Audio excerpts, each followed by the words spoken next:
Good evening, and welcome viewers to a Monday night at MATCHFIT Entertainment. Monday nights means LMU at Rainlight Racing, of course, but you probably already knew that. It is getting well down to the pointy end of the season here at Rainlight Racing's LMU series, and we are at Monza for round 9. I'm Davo, and as always, J-Man right by my side. How are you doing tonight? Yeah, good evening, Davo. Evening, viewers. Thank you for tuning in once again on a Monday night. This one is heating up, getting towards the back end of this one. And yeah, Monza, what a great place to do it here tonight. 5.7 kilometres of racetrack here. Some famous parts of this racetrack. Obviously, Lesmo 1 and 2, going to see plenty of action down there in the GT3s, and also the differing lines that traditionally season in, season out that you and I turn up to broadcast these things. The way that these drivers attack parabolic, you get that traditional inside line drifting out, and then quite often you'll see these guys opting for the high line and cutting back. So that's going to pose some really interesting racing as they come down the Rettifilio straight. So looking forward to this one. Obviously a few times already been laid out there, Dave. Yes, boys are a 150.213 from Steve Croston is sitting at the top at the moment. The guys are out on track, so we will get to some footage quick smart, J-Man and viewers, but we're going to quickly thank obviously supporters of Rainlight Racing, as always, SimBlacks, with another stunning giveaway at the end of this season. Random draw giveaway, terms and conditions obviously apply, but yeah, big thanks to all the people involved with Rainlight Racing and their LMU Series 12, I think it is, viewers. So yes, the likes of SimBlacks, True to Life Racing, and obviously MATCHFIT coming on board as one of the major sponsors as well, and broadcasting it to you live here on the internet tonight. We will have a little bit of a look at points a little bit later, but firstly, let us get some vision on track. And there you go, ladies and gentlemen. Looks like 397 has updated their totem, their leader, the tower. Ooh. Spit it out. Spit it out, Davo, as well. So there you go. It's a little bit of new, bling on the side there, ladies and gentlemen. So nice work from the boys there. But who we got eyes on there at the moment? Who did you before? Steve Crossland. Yeah, and he's just jumped into the 49s now, as has Ichikawa. Good to see Isaac back out on track too today. Very Davo, much so. Looking super speedy. A little bit surprised to see Matty Clark sitting down there, currently P12. I don't think he's delivered his best yet. Obviously extended qualifying that the guys have created for these final ones, these longer format races, and of which, Davo, you got a little bit of intel on that, on what to expect on the duration here tonight once these guys go green in the race. Definitely, yes. So the final couple of rounds are now 90-minute races to finish the season off. And we, look, both you and I know, J-Man, how the traditional, 75 minutes that they've been running throughout the season definitely just puts them just right in that sweet spot of strategy when it comes to their VE. And we see some stunning, like fuel saving, all sorts of stuff going on from these drivers, even in the 75-minute race. So the 90-minute race is going to obviously mix that up and test these guys. You guys will probably notice the qualifying session may have been a little bit longer here tonight. I think that's maybe just to make sure everybody's got a stable connection with some recent technical issues in LMU at the moment. So these boys always thinking ahead, and making sure these guys have got like a couple of really top quality races to finish the season off. J-Man, I'm excited. Monza always. Look, let's get past T1 first, because that is the most notorious first turn in the whole calendar, and probably in the world when it comes to racetracks.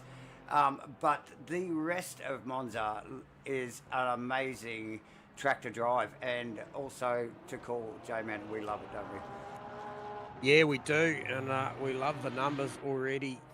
The back end of this qualifying, obviously winding down inside the last 5 minutes. A very, very tidy sector one for Matty Clark now, 36.187 to go the best through that part of the racetrack. And George Goddard now goes to the top. Good to see Georgie back, and super fast on the 49.7 there. Matty just a touch off the mark there. Personal best through sector 2 though at a 37.0. Sees him looking for a healthy lap. Yeah, Goddard, and there was a little bit of cheeky chatter in the Discord actually earlier this afternoon when the boys were G'ing each other or smack talking each other. I'm not sure. Earlier this afternoon about tonight's race, and it was mentioned that Georgie's back. Okay. Yep. So look out, ladies and gentlemen, and clearly, rightly so, the chatter was worthy, because there we go. We see him at the top of the list at the moment. We only have 3.5 minutes to go in qualifying. G'day, viewers, for joining us. Warren Baker, obviously Sue Clark, always supporting the boy as well. Oh, my favourite fan, Blue Hawk, again. Elvis there as well. So nice work, guys, for tuning in. Monday nights here at MATCHFIT Entertainment means LMU at Great Night Racing. Yeah, interesting little pickup there from Elvis as well. Obviously, drivers that did get in safely allowed to do 5 hot laps. So obviously 1 out lap, 5 hot laps would see them somewhere around about the 6 outright. I do see a couple of 7s in there. So that's it's an interesting call. Yep. Maybe a couple of guys maybe missed the memo.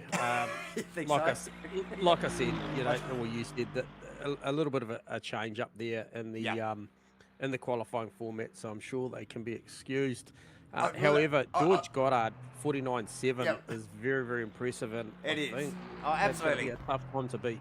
Absolutely, and I was actually just going to out myself for not getting that same memo, so thank you, Jamie, just for reminding me of that. So thanks, Craig. Elvis, there for popping up. Awesome stuff. Filling the comms team in on what's going on. Well, somebody's got to do it. Yeah. What do we know? Pete Dawson, I thought I picked up on a message saying Pete might have been a no-show there, picking up the wife maybe from the airport earlier, but does look to see the Ferrari out there on track. Yes. 4 of his available 5 laps, so you could argue that one of those maybe is a siding lap, but however, he is out there, is currently P10, 36.5. Sector 1 is very, very much on the money. Obviously, I think Costas Makrolos with a 36.1 was a very impressive sector 1. But Pete on 2 personal bests right now. So 36.5, sector 1, 37.2. Sector 2 is close. It is very, very close. And I think this will see him go definitely top 4 if he can gather up parabolic. A little bit of disconnect in the rear on the way in that time. Just really shows how much he's pushing into there on this flying lap. And so he runs it the shortest route to the line. Well, yeah, like you said, a little bit of a snaggy entry there. Okay, 50.4. So it only sees him goes up 1 spot to P9. Oh, look, no doubt. PD from P9. Ladies and gentlemen, anything could happen. Definitely a formidable competitor. So, but probably not ideal and not where expected to be. So, but anyway, we are going to just have a quick look. It's a little bit of a sticky bit at the points, actually, J-Man. And let's just have just a little bit of a breakdown on, like who, what, where is possible over the next 2 weeks. Here we are at Monza for round 9. A few drivers, not many. All the usual suspects are there, but notable mentions. Obviously George back and Isaac Ichikawa back, J-Man in the fold as well. Omissions, well, first one that comes to mind is Nick Firth, because I know he's away at the moment, you know, surfing and sunbathing and stuff. So nice work, Nick Firth. But there you go. You can see the points. Matty Clark in first position. No surprise, with a fairly healthy lead, to be honest. Kostas Makalos, next cab off the rank, does have some work to do, but a very close battle between himself and Nathan Bewley, and I think both of those guys on track tonight, so that is a points fight we will definitely keep an eye on, as is Gunther Rowe and Joseph Marnie. Is Joseph on track tonight? Yes, he is. So again, very, very close in the points. Pete Dawson and Nick Firth, and we did just mention Nick Firth not on track tonight, so PD will, that'll enable PD to get a little bit of a stretch on that deficit that he's got, which is, mind you, only 2 points over Nick Firth. Robbie Mitchell in 9th, Steve Crossland in the official Sim Blacks number 43 car, the Aston Martin as always, and doing a stellar job lately, but yeah, rounding out the top 10 there, and then from then on, Chris Fraser, Sam Carson, Ken Dugdale, Kenneth Worcester, Hayden Tegley, Perkins, Isaac Ichikawa, who spent a lot of time away as well, and latecomer to the series, Hayden Crossland. I don't need to tell you where that bloodline comes from. And then a couple down the bottom there as well to round that field off, J-Man. Stunning stuff. Where are the boys at the moment? Here. I think we are just about to hit the track again, ladies and gentlemen. So that'll be our cue. Yeah, some interesting stuff that you just ran through there with the points, and notably Kostas Makrolos starting from row 2, championship leader, Matty Clark starting from row 4 out of P8, and also Nathan Bewley second. Where is that Kostas Bewley battle? That's tight. Yeah, so he's out of P11. So yeah, watch that space. I'll tell you.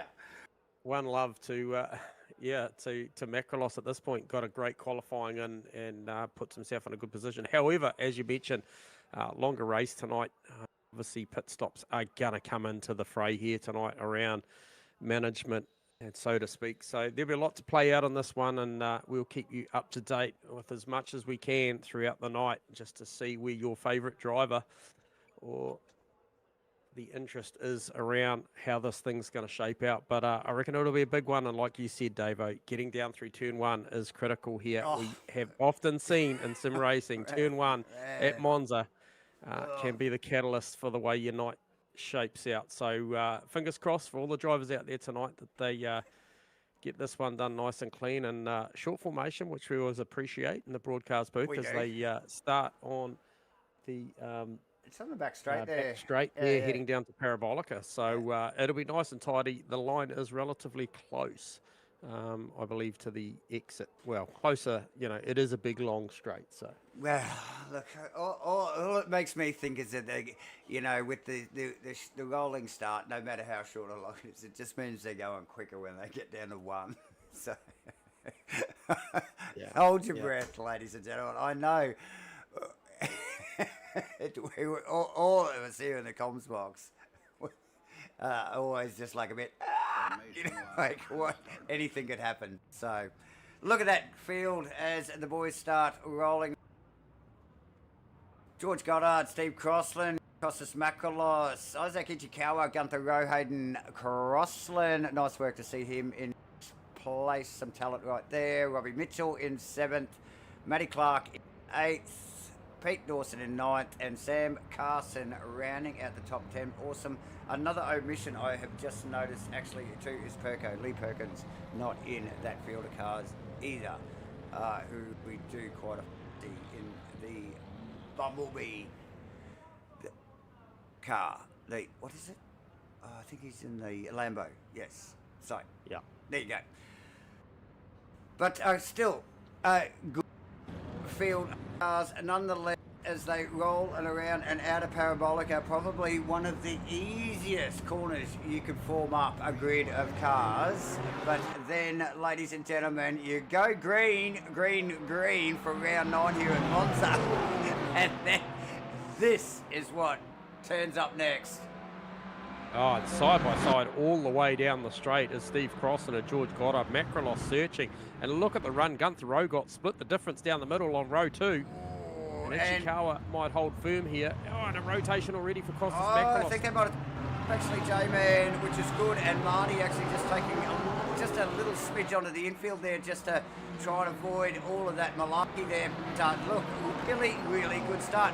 I actually thought Gunther did well. He looked like he yielded a little bit just to stay out of that. It was 3 wide running up to 1 there, and he just got out of it a little bit, but still tagged the back of, I think it was Macrolos in the pit car in the process. But these guys managed to all end up pointing in the right direction. Pete Dorse up into 7th. J-Man, good start from George and Steve Crossan though. Look at that. Viewers immediately out off and looking forward already. Goddard, killer lead. 7/10 Wow. already in this opening lap, so he really has got that thing away beautifully. And you know, fresh air here right now in the early stages.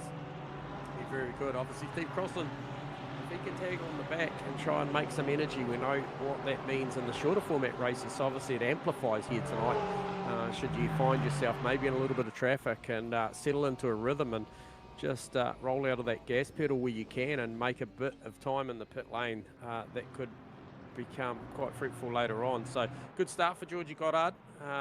Once again, Costas Macrolos, I guess the loser out of that one, down out of P2 down to P6, P4 down to 6. Matty Clark, he's moving up. I think he's still stationary actually, so relatively sedate start there for Clarkie as Dawson looks to the inside of Macrolos now down to 1. Absolutely, and look, I will correct myself actually, because it looks like Lee Perkins must have just snuck in there, because I think he started in last position, but he has just snuck in there before that race starts, so nice work from Lee, representing as always. That guy is very busy behind the wheel. Damn, he does some racing, and we love calling him very spectacular no matter what he's doing. So, top 3, J-Man, Goddard, Crossan, Rowe, doing a stellar job. Then good stuff for Hayden Crossland as well. Hayden's in amongst that, as is Isaac actually, and then there is a bit of a gap to Macrolos. Remembering Macrolos did get a little tangle with Rowe there in T1. Both came out relatively unscathed, and actually the cars don't look damaged whatsoever. So very lucky for those boys, because we already talked it down pretty much, and everybody knows how much carnage we can get in T1 at Monza here, no matter what size the field. PD, like I said, really jumped up into 7th, but we've got Matthew Clark not far behind. So how long is PD going to be able to hold that position?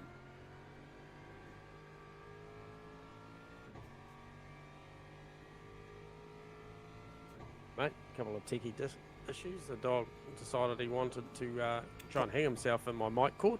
Pull some cables out. Yeah, crisis averted there. And loves a mischief Shih Tzu. Anyway, George Goddard, 1.5 seconds already over 2 laps. Is an impressive start to this one. Joseph Marnie's raced incredibly well this series. Got a lot of work to do at the moment. He is back there at 14th and put a lot of pressure on the back of Ken Worcester.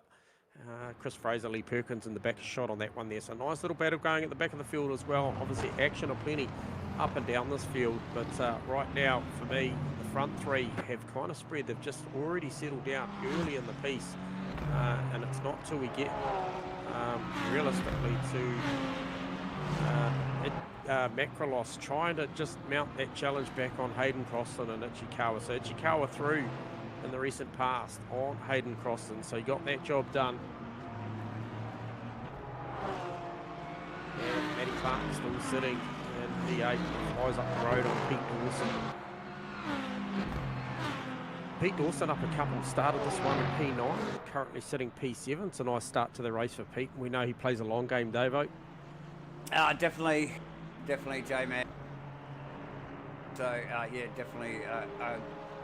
Is that a gain for PG? I think it is, isn't it? Yeah, started P9, mate. P9 was the starting position, and City made bank. He got a clean getaway through a little bit of the, just a little bit of chaos at turn 1, lap 1, as Macrolos looks to the inside of Hayden Crossan. So Hayden Crossan with a good start, but got a lot of pressure coming. Some very accomplished racers just sitting up and behind him, and just that look alone there from Costas on Hayden created a little bit of doubt and allowed Crossan, Hayden, by that manner, away a little bit, and it's made Macrolos vulnerable to the straight line speed of the Ferrari. And I just wonder whether that tag on the rear at turn 1, turn 2, lap 1 may have just hurt the aero on the rear of that Lamborghini ever so slightly.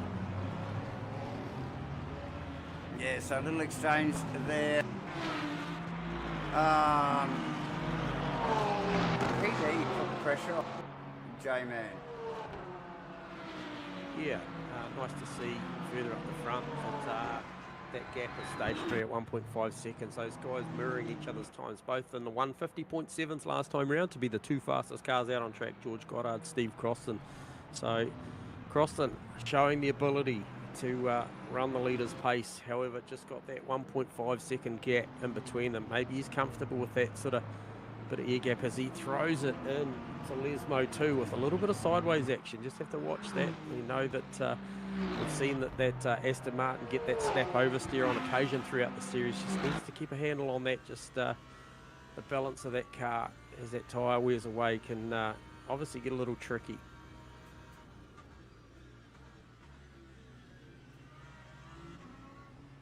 Get a bit of in-car footage out of Costas Backer, lost his car there, and just noted Hayden a little bit deep into the chicane down at the back of the circuit. There's allowed Costas probably apply a little bit more pressure than Hayden would like. So that's been a good battle so far. Hayden with only new to the series, late comer series, but obviously coming from a fine bloodline in Steve Crossan's family.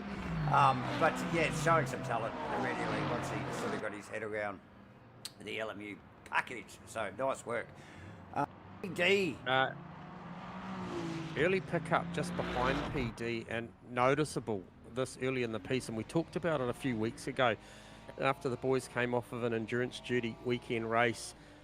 About Matty Clark turning the corner and working out how to go fast and make energy. I can tell you now, already this early in the piece, that Matty Clark is the most efficient car out there at the moment as far as the VE is concerned.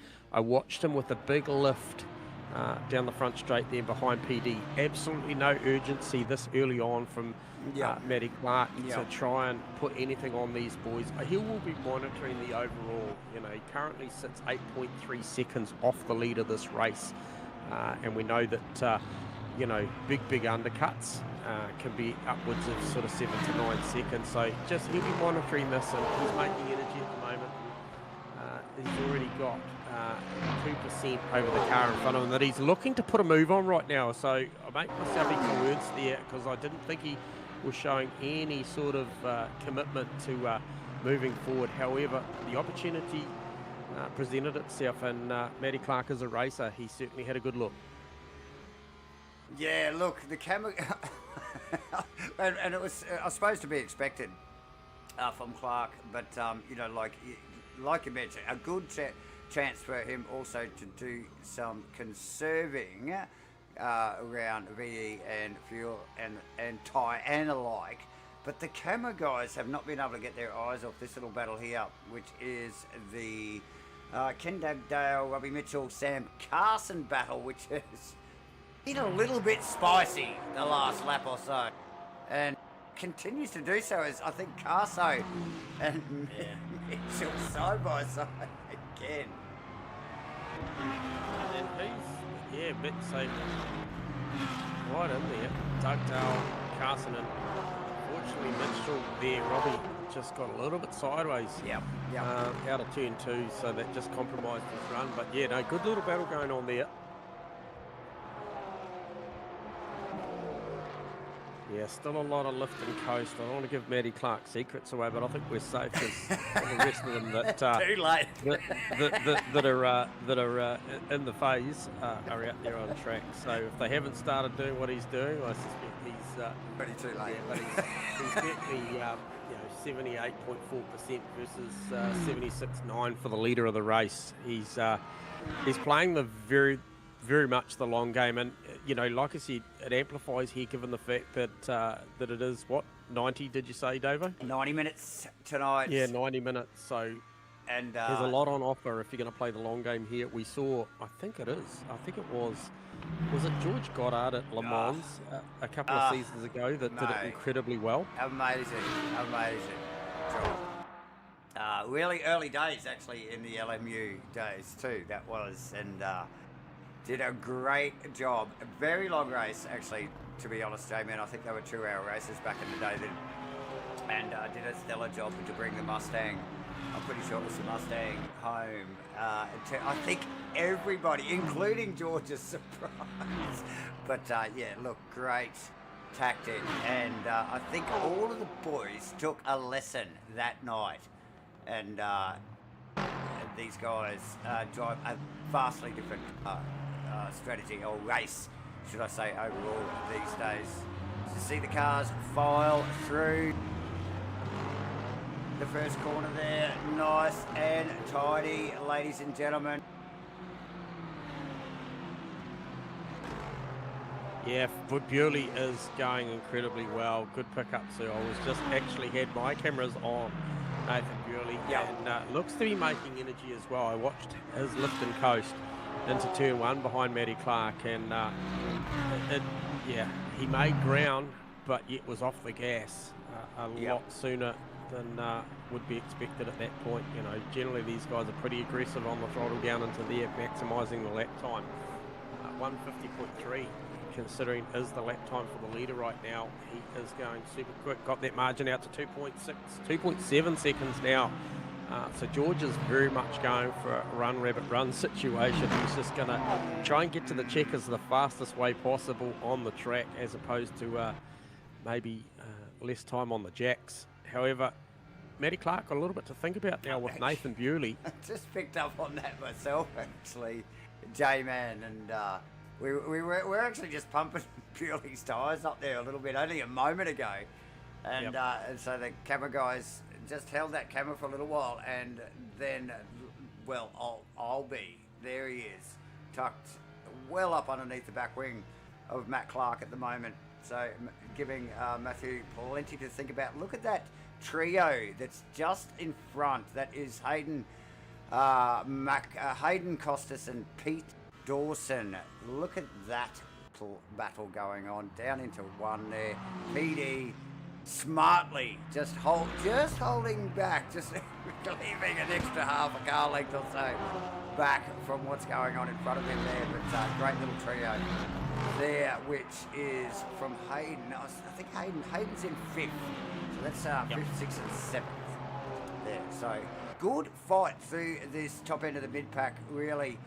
We know Gunther is in touch with Isaac just in front of these guys, but from Hayden down, we've got Hayden and Costas and Pete Dawson. We've got that E. Clark and Nathan Bewley battle that you can see it's clearly literally just tucked in behind there as well. Obviously,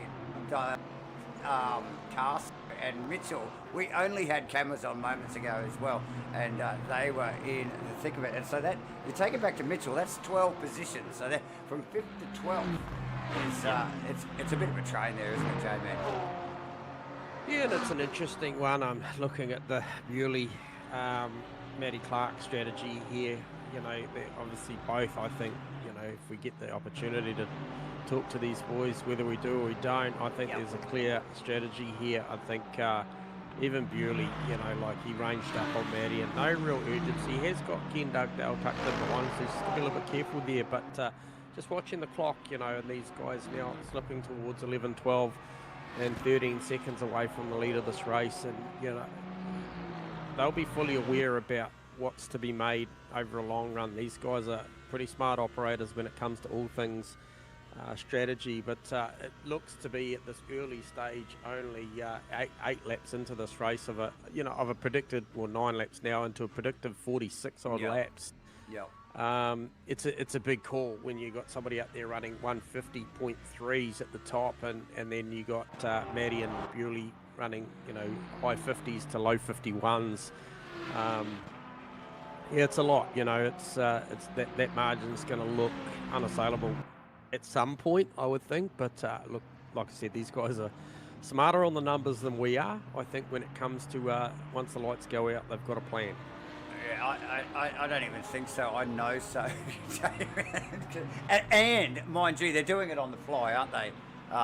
When it comes to a lot of this stuff, because the race can change, vastly change in front of them. Like for instance, T1 can change your race in a blink of an eye. So yeah, good solid. Look, we've got to give all these boys a big pat on the back too, mind you, for what has been pretty much an incident-free start to the race. A little bit of elbows out stuff into one, no surprise, but good clean stuff, J-Man. Yeah, no, it is. It's and such as this category and the community here, these boys know what they're doing, and it's interesting that you and I have been here for a reasonable part of the development. You could call it the development. These guys got on amongst this platform into a league environment pretty early, and we've watched it develop and watched the drivers develop. And even of recent times, we talk about Matty Clark learning to drive this thing fast and make energy. So that wasn't so long ago. As we see a big challenge now of Pete Dawson, we saw him with some good straight line speed, and Matty Clark getting a double draft too. Look at this lot. Yeah, and I think Pete favours himself to go round the left-hand side into one and have rights for the second phase here. And Costa's going to run it down in there, but I reckon Pete's got a good shot here.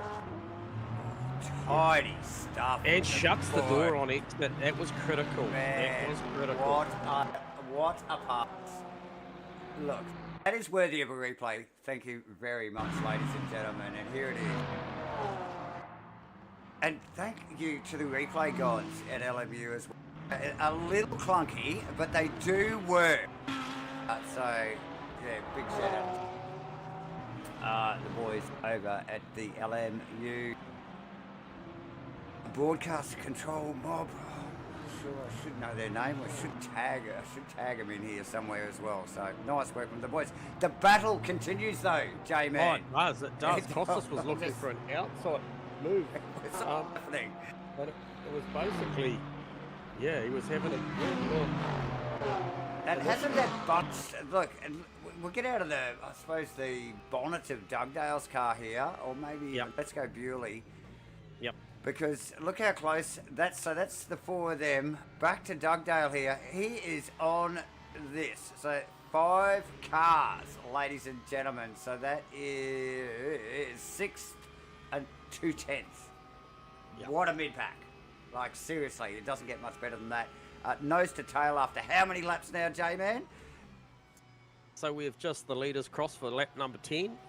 So commencing 10, these guys will be coming around here shortly. It's interesting that little battle pack there, the exchange between Pete Dawson and Costas Macrolos with obviously Matty Clark in tow, meant that basically Hayden Crossland could step out by about 1.6 odd seconds, I believe, somewhere like that. Obviously closes up under brakes, but as it plateaus out, he did make good gains as Bewley turns up to the party very heavily down into one. Yeah, so Peter, he actually just only marginally stretched his legs, stretched his gap there, and stretched the legs of the Ferrari there a little bit over Costas Macrolos as well, just in that little exchange there. And even into one there, we saw Matty Clark having another crack at Macrolos in behind Pete. So, that just gives Pete that little bit of breathing space. He can just sort of, take a couple of breaths and refocus and, carry on. very exciting stuff, but yeah, definitely good for Hayden Crossland. J-Man, you are right. It is really giving him some breathing space. Those guys well back now from that Aston Martin. So nice work. You can see him in the background there.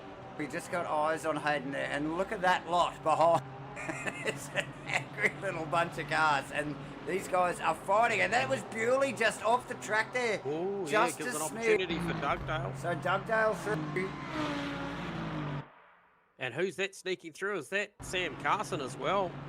So I reckon Bewley's really committed to the fuel run here, but the numbers don't stack up for that at the moment. I mean, I'm looking at them. He's got a 5-lap average of around about 4.1% usage, and when we compare that to the likes of Matty Clark, he's definitely on the strategy. He's 3.8.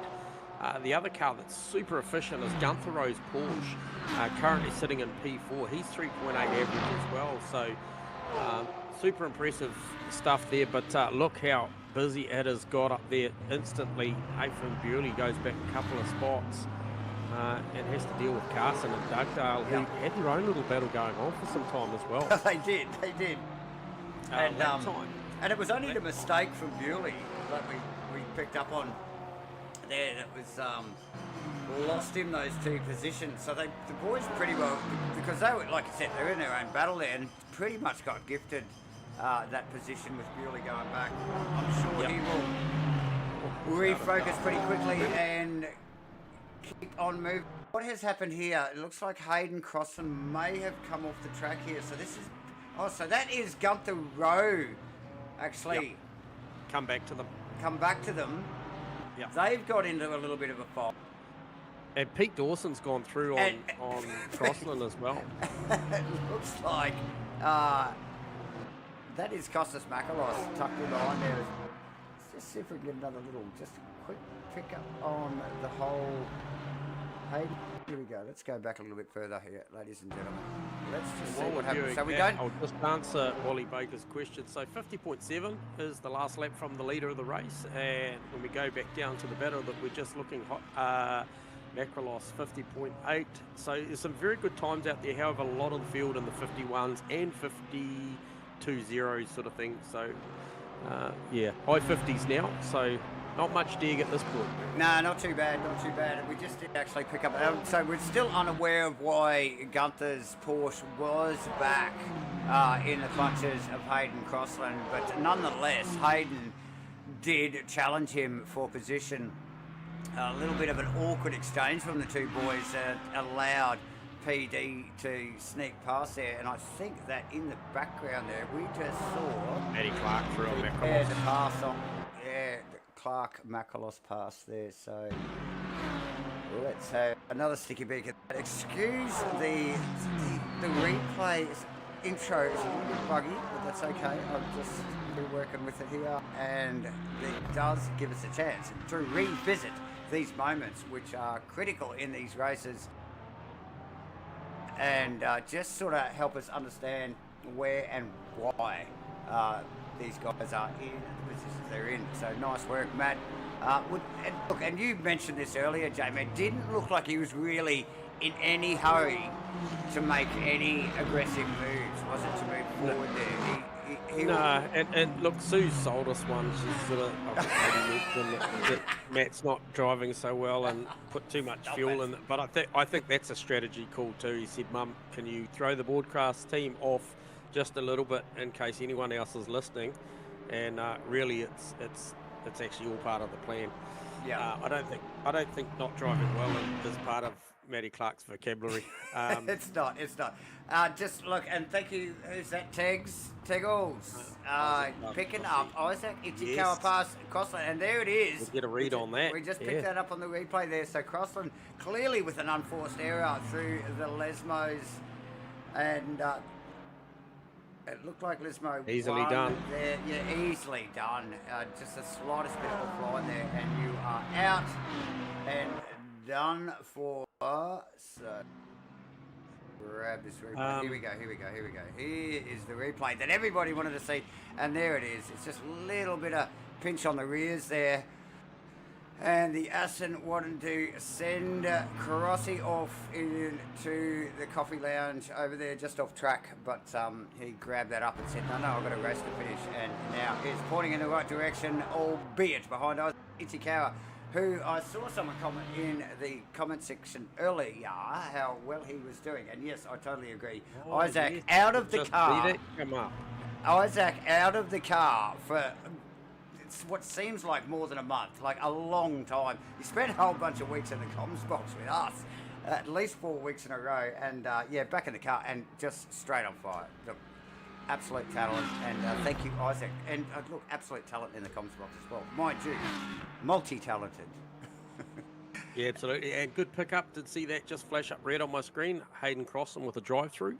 I suspect that's track limits. Monza very much a track, easy to overextend the limits, and it could be potentially just where we saw him go through there. And I think, you know, the early pickup of the curb, too much curb into Ascari, I think could certainly be one of those places that you certainly pick one of those penalties up. And also, I think easily the Delta and the Della Roggia chicane as well. So the second chicane, another one that's easy to pick up a track cut. So he'll have to peel off and get that one done at some point, and that won't please him at all. Started very, very strongly.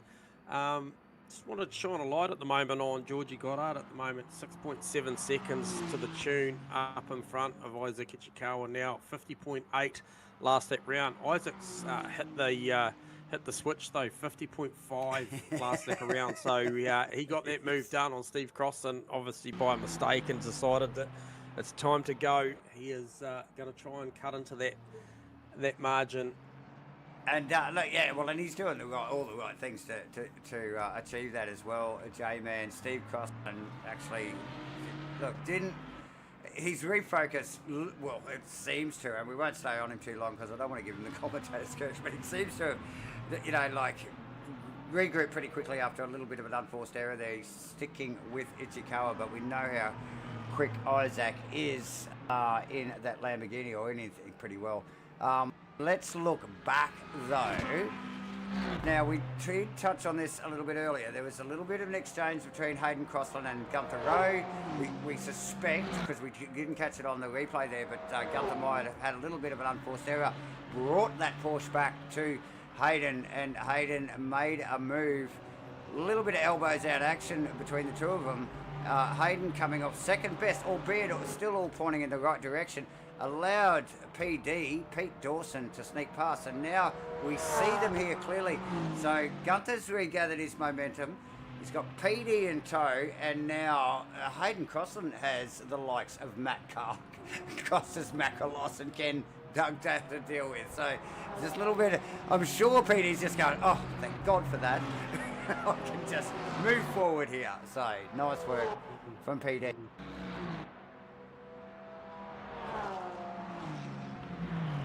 Hayden Crossan in 6th position. Matty Clark in 7th. In no rush. Like, he's just keeping that car fast and really just trying to stay out of trouble. Current championship leader with a healthy enough lead to just like bring this thing home without any heroics. So playing the long game, James. Costas Makalos right behind him. Ken Dugdale has not left the back of Makalos's car for some. Sam Carson and Dugdale actually were gifted a position over Nathan after a little unforced error from Nathan there earlier. Nathan now thinking, I really need to get back up there. And so Carson, look, in the 777 there, just doing a stellar job, J-Man, and no slouch, so will be difficult for Nathan to sneak on past. Yeah, man of many talents. Obviously, in recent times, has run a triple race program. He's obviously been racing LMU, iRacing, and ACC in a calendar week, and I think more focus gone at the moment towards the LMU and the ACC stuff at the moment, and he is certainly doing it well at the moment. Yes. He's a very, very handy steerer and makes certainly gets our attention a couple of times a week at the moment. Yes. For the better too as well. He's a very stable centre hands, and putting a lot of pressure right now on the back of Doug Dale. These guys have been joined for the better part of this race so far. Effective 16 laps so far. They've been amongst it. So good stuff as we do see Hayden Crossman now come into the pit lane to serve that drive through. That'll be that drive through, of course. Yeah, look, I think... And I did notice your data doesn't bring that up, so the good people at LMU, or maybe that's a setting. Yeah. Well, I don't think I can do anything here. Does that bring anything up? I don't think so. What is the collective now for multiple crosslands? Cross-eye. Yeah. Cross-eye. Yeah. So, yes, limited data to show you to you viewers, but we definitely get a little bit at our end, so we will translate that to you guys as best as possible. And I'd like to... It's escalated to a stop-go, so unfortunately... Oh, so that's a speeding in pit lane issue, straight there, isn't it? Learning curves. Yep. Let's just... Learning curves, straight up. What is this just showing up here? A little bit of a flash on my data here. Robbie Mitchell, Nathan Bewley situation here. I'm not sure what's going on here. All I can see is... Oh, that looked like a massive lag spike there for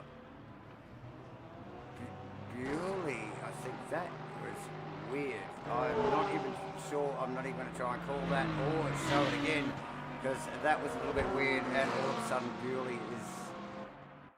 Oh, let's have another look, just for shits. He's having another look at Parabolica as we speak, looking to the outside, but Mitchell drives it down the middle and covers that off. Yeah, no, that's weird, and you guys are probably seeing that on screen as well. That just hurt my eyes for the second time.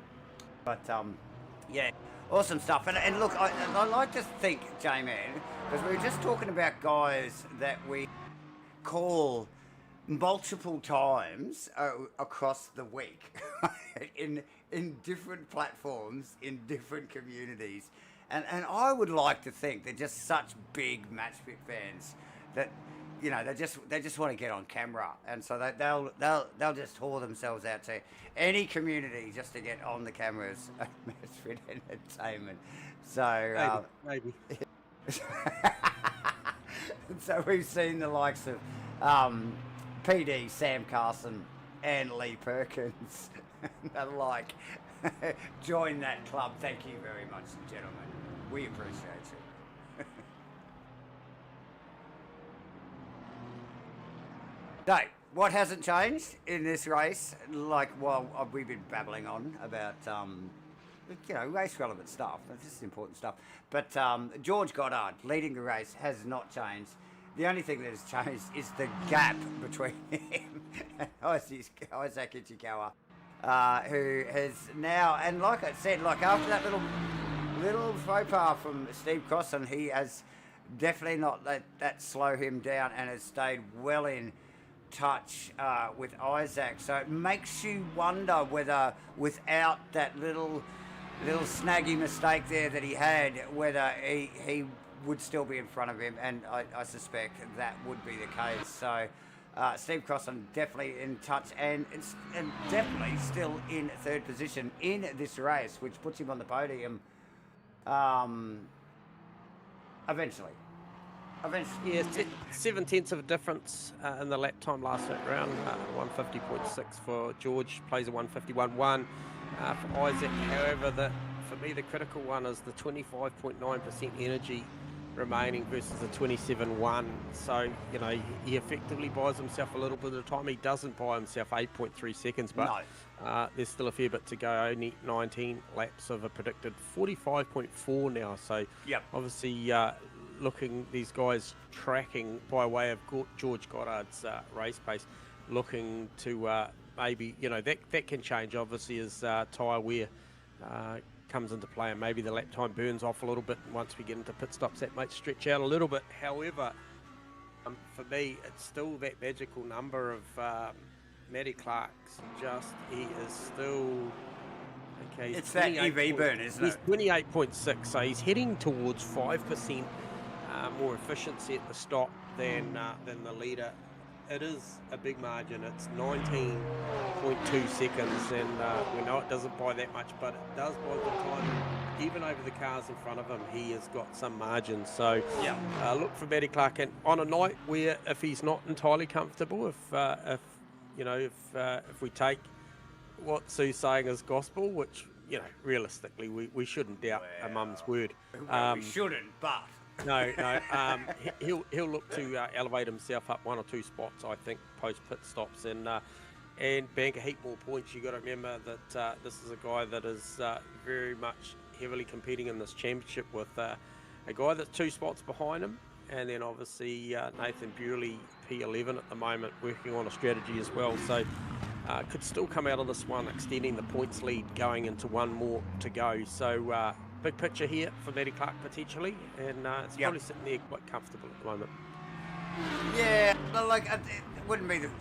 Yes, so what we're talking about, and we're talking about obviously the likes of Matthew Clark and the times that he's doing, and the big E-burn that he's making, and we've called it all throughout the race so far. Nothing urgent about Matt's approach to the race at all tonight. He's leading the championship, and look, if you can't overtake on track, and we can clearly see that the boys in fierce battles throughout the mid-pack, that we've seen it. Like, where are we now? We're only just sneaking down to about half race here in an hour and a half, 90-minute race. Then where do you make those positions, J-Man? It's in the pits, isn't it? And that fuel conservation that we suspect we're seeing from Matt Clark will earn him positions without a doubt. Yeah. So the stop go for Hayden Croston cost him around about. Well, he may have already done that, because I think I'm getting a read on 10.8, 39.4 outright. Yeah. So just burnt off another nearly 40 seconds down there. So it's going to see him go pretty much to the back of this pack. Oh, do you think he's done the stop go as well, J-Man? I think that was just the stop go, because he's still down on 19.6%. Yeah, because he had a drive through and then a stop go, didn't he? Yeah, so there you go. That is literally what it takes to go and do the stop go. So by the time you stop and then get released again, that was 10.8 seconds with an overall of 39.4. So that is super costly. You don't want to be doing that. And I hate to say it, but I don't see that being the last drive through for track infringements we're going to see tonight. And I don't want to jinx anybody, but that is a factor here at this racetrack. And these guys are pushing so hard as well. Yeah, I'm sure you are, Sue. I don't doubt you. Just you know what media do. They just like to try and spice things up a little bit, make a story out of nothing. Can I add to Sue's comment? I suspect you are very honest, and I don't doubt that. But I reckon you're a little biased as well towards Matt. So, thank you as always for your input, Sue. Awesome stuff. So looking over the rear wing of Isaac Ichikawa, who has showed some awesome pace so far, and just a good solid race. J-Man has not made a mistake. Car pointing in the right direction and heading and speedily at that. The car looks fantastic. I love the teeth on the front of that thing. It really does. Oh, who was that? Matty Clark with a big off. Sorry, Davo. Oh, let's have a look at that. And so that's going to cost him a couple. Dugdale, Macrolos back through.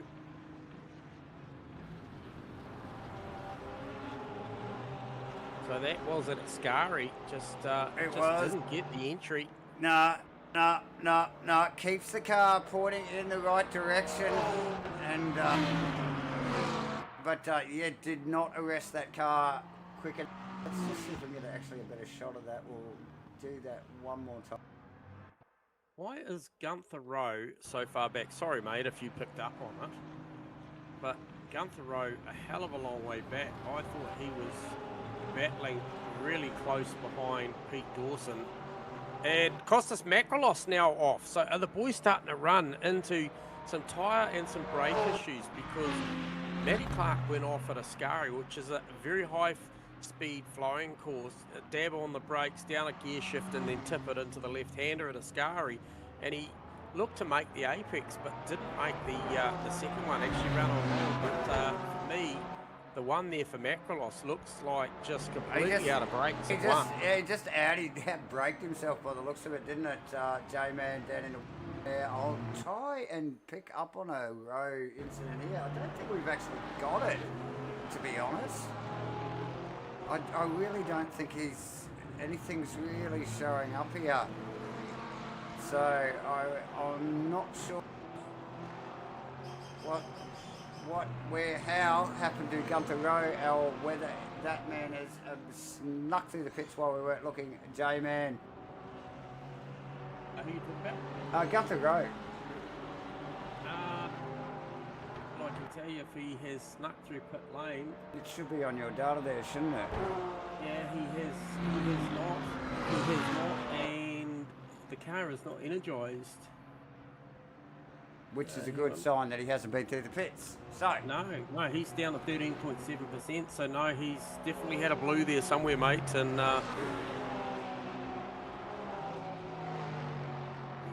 yeah, so unfortunately, it's just gone Australia. He was having such a good opening stint to this race.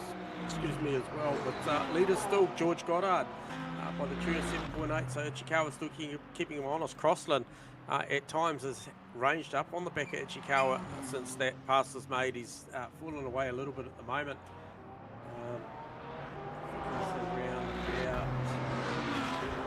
Just having a look. He's a couple of seconds behind him at the moment.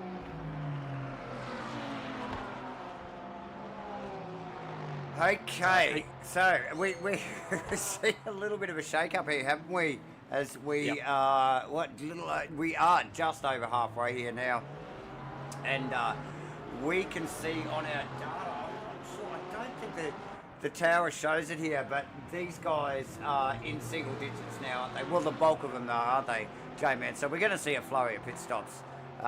This is why they don't have compulsory pit stops in these races.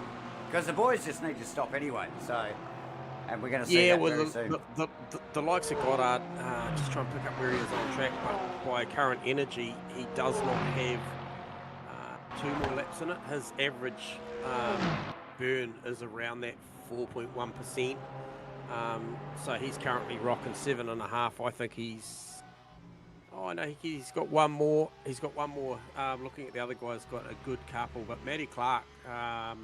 still sitting there on 12.2%. He is kind of the best out there, other than Joseph Marnie, a long way back from the leader, but yeah, 14.5%. That car is now the most efficient, 14.1% remaining, 3.7 average is very, very impressive. So he is definitely, Joseph's driving that to a number, but the gap, the road, he has got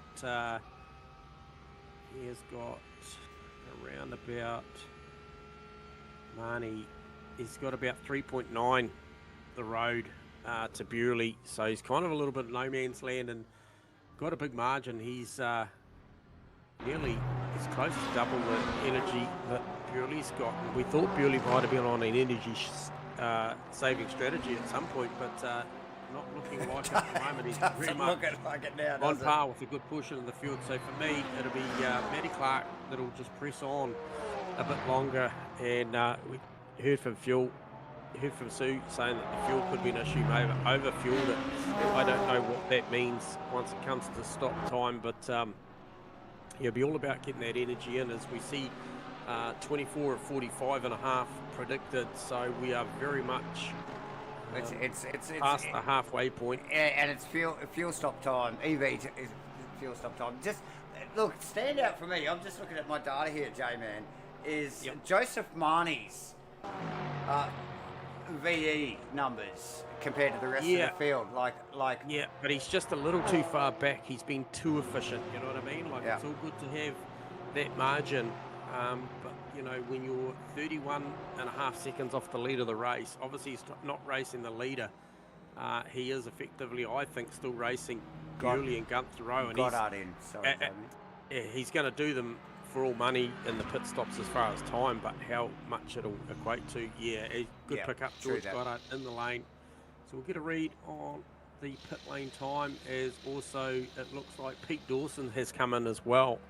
If I'm not... Pete Dawson? Yeah, Pete's in as well. Yeah, PD, and is that Carso actually just sneaking in with those boys as well, by the looks of it?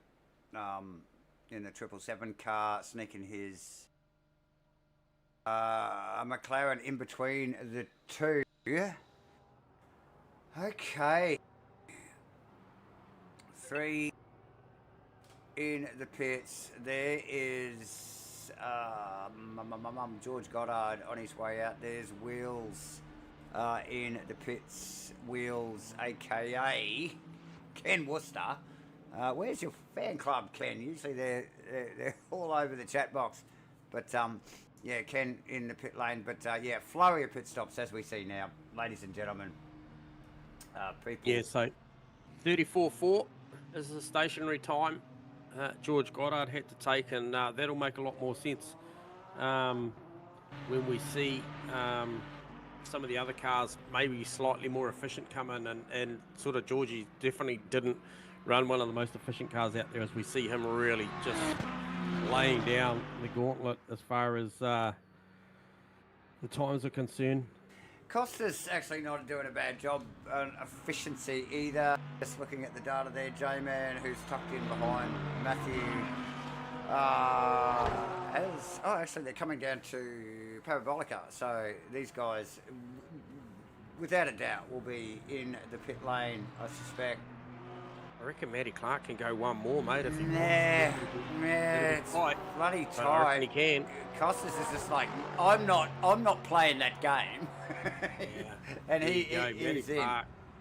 And so Clark, and look at the gaggle of car that comes in behind Costas there. That's Robbie Mitchell, Gunther Rowe, and Nathan Bewley, pretty much nose to tail. We can see Steve Crossland and Isaac Ichikawa actually in the pits. They're just behind them as well.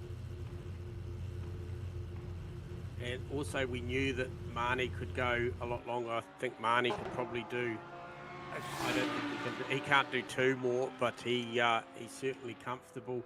If we get some reads on the times of guys that have completed their stop, we mentioned Goddard 34.4, 34.8 for Dawson, 34.8 also for Dugdale. Carson 48.2. Ken Worcester pretty efficient, 33.4, and a 34.4 for Lee Perkins. To look to those guys. So some of those guys taken slightly less. However, we'll see how that shakes out. And we're going to know shortly as these guys complete these stops what it all shakes down like. We expect George Goddard to come out back in the front of this thing. But the big question will be, how far up does Matty Clark go with his efficiency? And then for me, Joseph Marnie, can he manage to get the likes of Nathan Bewley and Gunther Rowe? We know that they went 35.0 and 33.8. So I thought Nathan Bewley, optimistic on the take there with what he's got. He would have crunched the numbers, but they seem slightly low to me for the amount of energy that car was using. Matthew Clark around, and you're right, J-Man, the 0.4. The misers in this race have definitely been Clark and Goddard. So they're the two we want to watch. He only just pulled that thing up. That is Marnie. I'm going to raise a question mark. I'm going to raise a question mark over that. That is Marnie in the background as well. And who was that? Oh, I think that was Lee Perkins actually sneaking past, who has already pitted. So these boys, so this is the question, like you were just saying, where do these guys rejoin this race? Has Matthew Clark got Goddard in the pits? Oh man, that's a no way. There's no way. No way. There's no way. Goddard's through. Goddard's through. Oh, Goddard's already through. It'll be about the gains that he makes on Crossland and Ichikawa, and does he cover off Pete Dawson, who had a a 34.8 as well. So Isaacs was a little slow. Isaacs was a 9. Okay, so I just saw Crossland go past, and then I didn't even need to look because I could hear the Lamborghini of Isaac Ichikawa sail on past as well. But here we go. Now it's the battle out of the pit lane with Costas Makrolos, J-Man. So that's where Matt's landed. In, what's that, 5th position there? Fastest in the pit road, no surprises there. No. 31.6. Super efficient. Kamani actually leapfrogging all the way up to be tucked in behind Nathan Bewley, J-Man, in 11th position. So he nearly got that car in the top 10. Yeah. So good effort for Marnie as well. So here we go. Hasn't that changed the dynamic of that race? Like, and in the process, we probably weren't really watching or calling it so much, but the Steve Crossland, who had lost a position to Isaac Ichikawa earlier in the race, has picked him. He's got it back in the pit lane, J-Man, so nice work. And by some as well, if you just look at the camera shot, it is a healthy lead, isn't it, over Isaac at the moment? Yeah, I think Isaac probably just, fresh back from a bit of a sabbatical away, and he went 39.6 to be 67.2 outright versus 35.4, 63.2. So, 90. He went deep into the 90% as far as the energy versus the competition. Steve Crossan didn't nearly grab as much as well. So, interesting. Maybe over-energized the car, over-fueled it. Pretty safe. You can run that thing pretty hard home, and we know he's got some pace on, but a little bit of work to do at the moment with obviously the margin now stretched out a bit. But good little jump there from Matty Clark, who's up 3. From the starting position of this race. Got company of Costas Makrolos pretty close by. And Gunther Rowe pretty close to Robbie Mitchell as well. But net gain outright, I think, to George Goddard. Came in with around about 7 to 8 second margin. Stretches it out to 10.4. So, yeah, well managed from Georgie there. Got just under 76% of energy remaining. So I think these guys well accustomed to knowing what they've got to put in. Can't see any crazy numbers down through the totem at my end about energy. I think Matty Clark probably went as tight as he could. He's down at 72.6% at the moment, so maybe he's cut it as close as he can, but very much on par with the car behind him, Costas Makrolos. So 3 most efficient cars out there in stint 1 were definitely Joseph Marnie, Matty Clark and Costas Makrolos also doing a good job in the Lamborghini as far as managing that. So hence they're all, those two are pretty close, and Marnie making a net gain as well. Up 1 spot from the start of this race.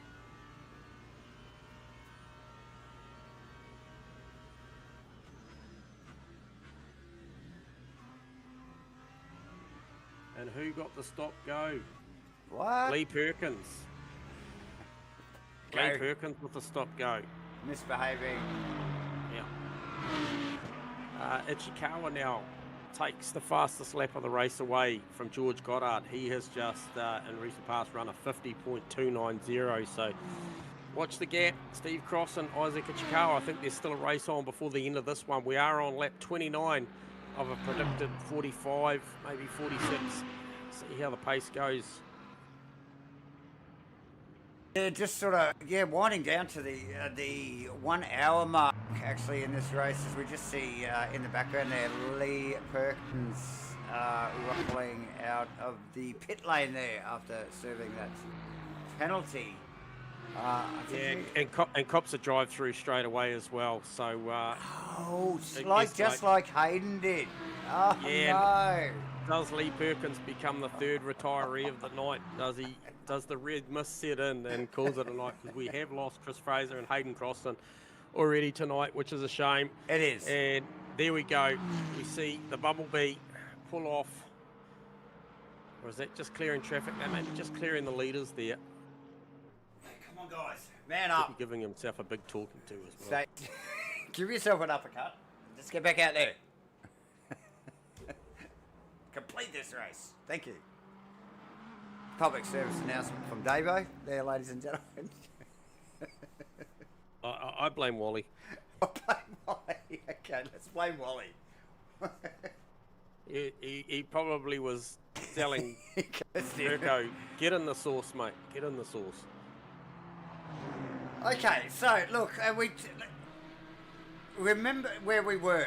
How long? What did we look? An hour ago, or over an hour ago, when we had footage of PD, the last car in qualifying to qualify, came in late, pretty much didn't have no preparation, and has put himself, I think he put himself in 7th or 8th position there. Where is he now? Where is he now? Sorry. Where is he now? He is now holding down 4th position, and I think we did all mention that PD from 7th position is still worthy of a watch, and there you go, ladies and gentlemen, sneaking up 3 positions there.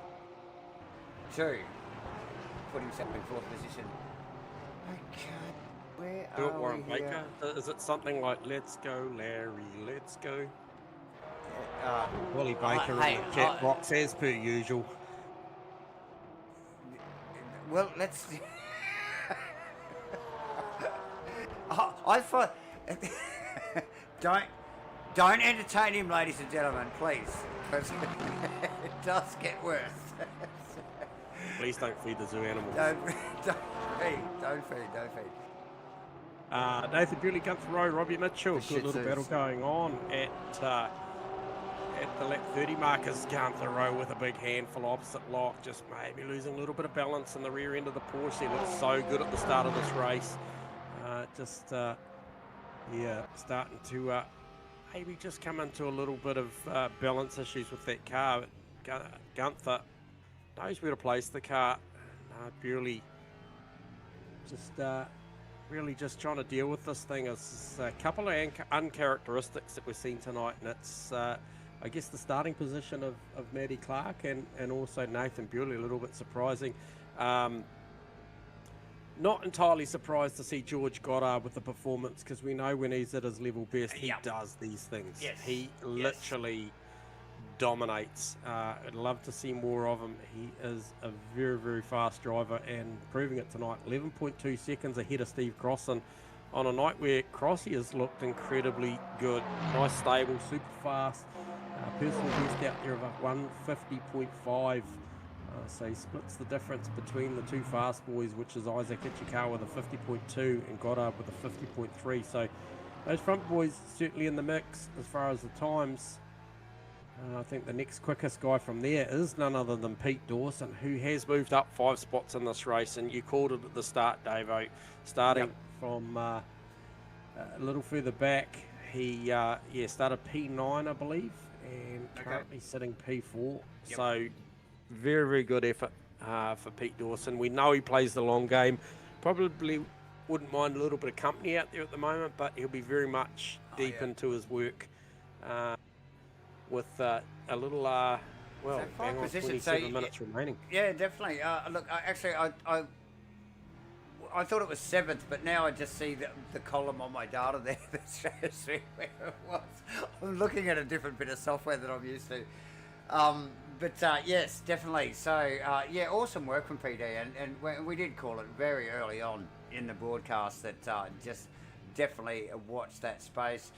What is a couple of notable mentions out of that? There's a couple of guys that have actually gone backwards that are sitting in that mid-pack.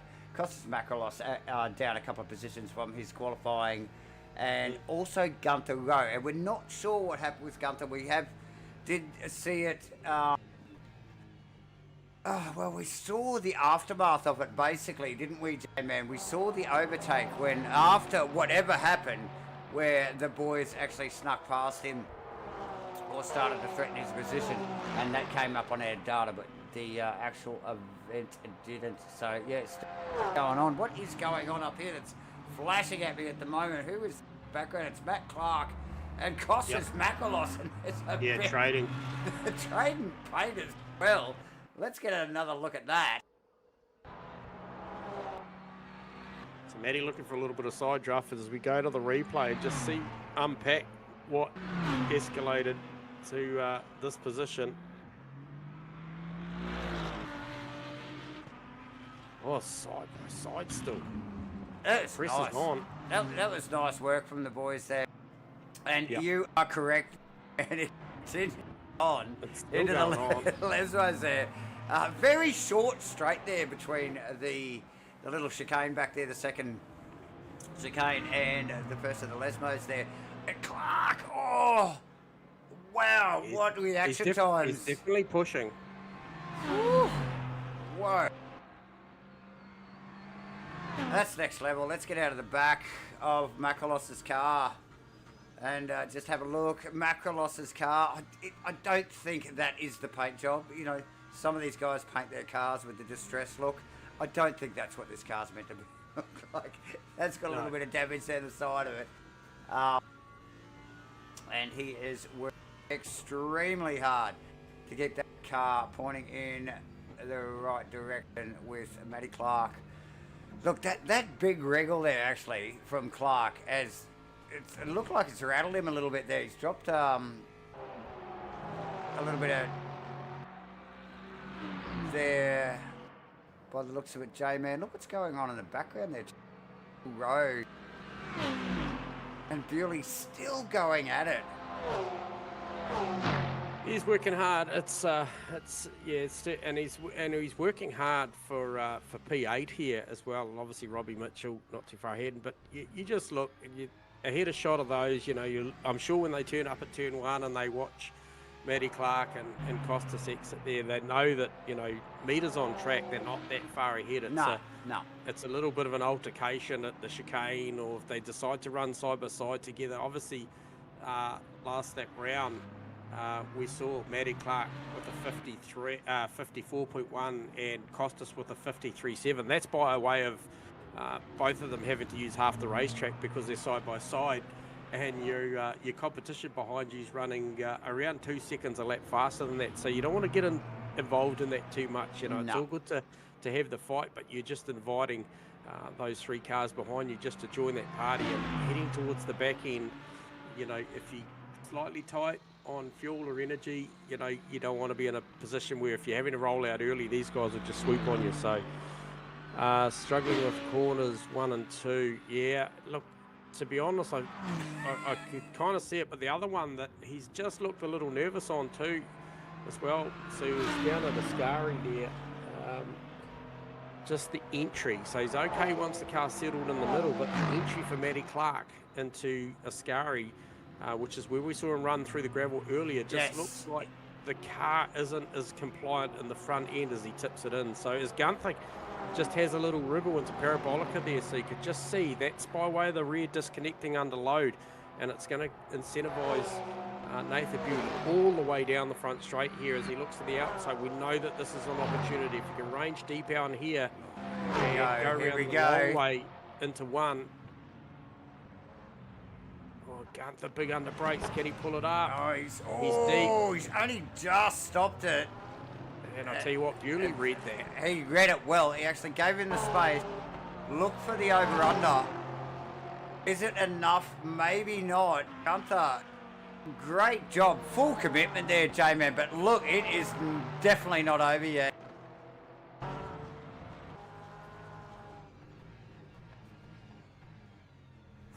Gunther again. Like literally on the limit of the brakes here. Here's a run. Oh, but here, J-Man, is this the place? You know how tough it is. Oh, and look up the road. That is... that's Matt Clark. Clark giving a big look at Mitchell, yep. Oh, and that's Mitchell on Clark. So that bit Mitchell over Clark, actually. Yep. Actually, what happened here? Hang on. Let's unpack this. Matty Clark must have had a little bit of an issue there. He has, out of 1. Yeah, that's where Sue said he's struggling.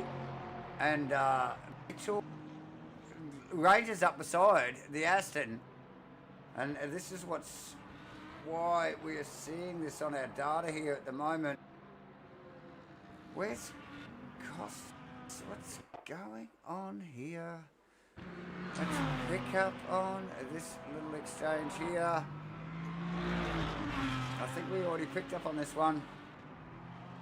This is where Matt Clark... Oh, here we go. There you go. There's the mistake. Matt Clark missing one. Run the chicane, yep. Run the chicane that let Kostas Makalos through, that has clearly let Robbie Mitchell through, that hence we're seeing a little bit of an exchange between the Porsche, and we're on it. We are on it, J-Man. Ichikawa puts the move on and gets it done. Oh, hang on, I've got sorry, I've got Robbie Mitchell and Matt Clark side by side out of one. Up the road. But further up the road, the move for second and third has just changed. Sorry, Matty Clark and so it's Steve Crossland and Ichikawa that just quickly jump to here, ladies and gentlemen. Just hope we can pick up on this. I'm not sure. So we clearly, again, Crossland had a very healthy lead on Ichikawa. Only a lap ago when we looked at it. Yep. When we looked at him last. So again, some little unforced errors here, and Crossland's come back to Ichikawa. And just looking at where they are on track, man, I suspected it was in one as well, where Matt in the same maker car, the Aston Martin, struggling to get this car to work in and out of that turn one chicane. So interesting stuff. She's getting spicy at the end here. Oh yeah, it is. Robbie Mitchell, Gunther Rowe, Nathan Burley, and obviously Matty Clark just getting the job done back on Robbie Mitchell, but that is fierce with just under 19 minutes to run in this one. However, not fierce is out front. Goddard still banking superb laps, got that gap out to over 15 seconds now as Burley looks for another run on Gunther Rowe. We've seen him sizing him up over the last 2 to 3 laps, trying to work it out, unlock the puzzle. How does he get through on the Guerrilla Racing Porsche? He looks for this move again. We saw how deep Gunther Rowe was under brakes, ran himself deep. Burley read it beautifully last time. This time, Gunther a little conservative under brakes. And Burley will shut the door on exit here. Actually gave him a bit of space to come back, but didn't need it. What a move. What a move. And we've seen these guys exchanging over the last few laps. And to get it done, here we go. Let's get this. Let's get a load of this one, ladies and gentlemen. Nice move. Again, just that little bit of a mistake through the parabolica there. Allows Burley to range up the side. He's got the outside, which gives him the inside for the switchback on the chicane. Good, clean stuff, and Gunther giving Burley some space there to get it done. J-Man, good respect from both of those boys, and a good, clean pass. Yeah, I know it's a long shot, but I'm just going to throw it out there now with 17 and a half minutes. Pete Dawson, potential podium. Sorry. I say that, Croston runs off at Ascari. Wow, and man, man. I thought I was going to look very optimistic and with a smart call there, but it already happened. I just saw the way that Croston's car was reacting around the battle with Isaac that Dawson was coming. We just picked it up on the replay, and we actually picked it up live just in back of shot there because we had the cameras on Ichikawa there, and that car very upset. That could have been way, way worse than what it was. Oh, frightening. Let's get another look at that actually. Here. Oh, so lucky not to kill him. No, we did not jinx him, Sue. I jinxed him positively. I jinxed Croston to pave the way for Pete Dawson. Now, I'll tell you what's another fascinating battle is Matty just having issues once again, cutting the curb to 1 and 2. He's having to get out of the throttle so he doesn't get a drive-through penalty for a track cut. But what that's done is Robbie Mitchell now all over the back of him again, and he's bringing Nathan Burley with him. Yes. You talk about championships and what it takes. He knows. So his competition's 1 in front of him and 2 behind him. Yep. That is the competition effectively. Yeah. And as much as he's probably not trying to focus on it, I'm sure he's crunching the numbers. He would well know going into this of the job that he needs to do tonight, and the win's not on offer here tonight. And so, Mum still will have the calculator out for him. Right. Yeah. as he just catches another big slide. And Robbie Mitchell, what a look at Mitchell performance coming. tonight. Yep.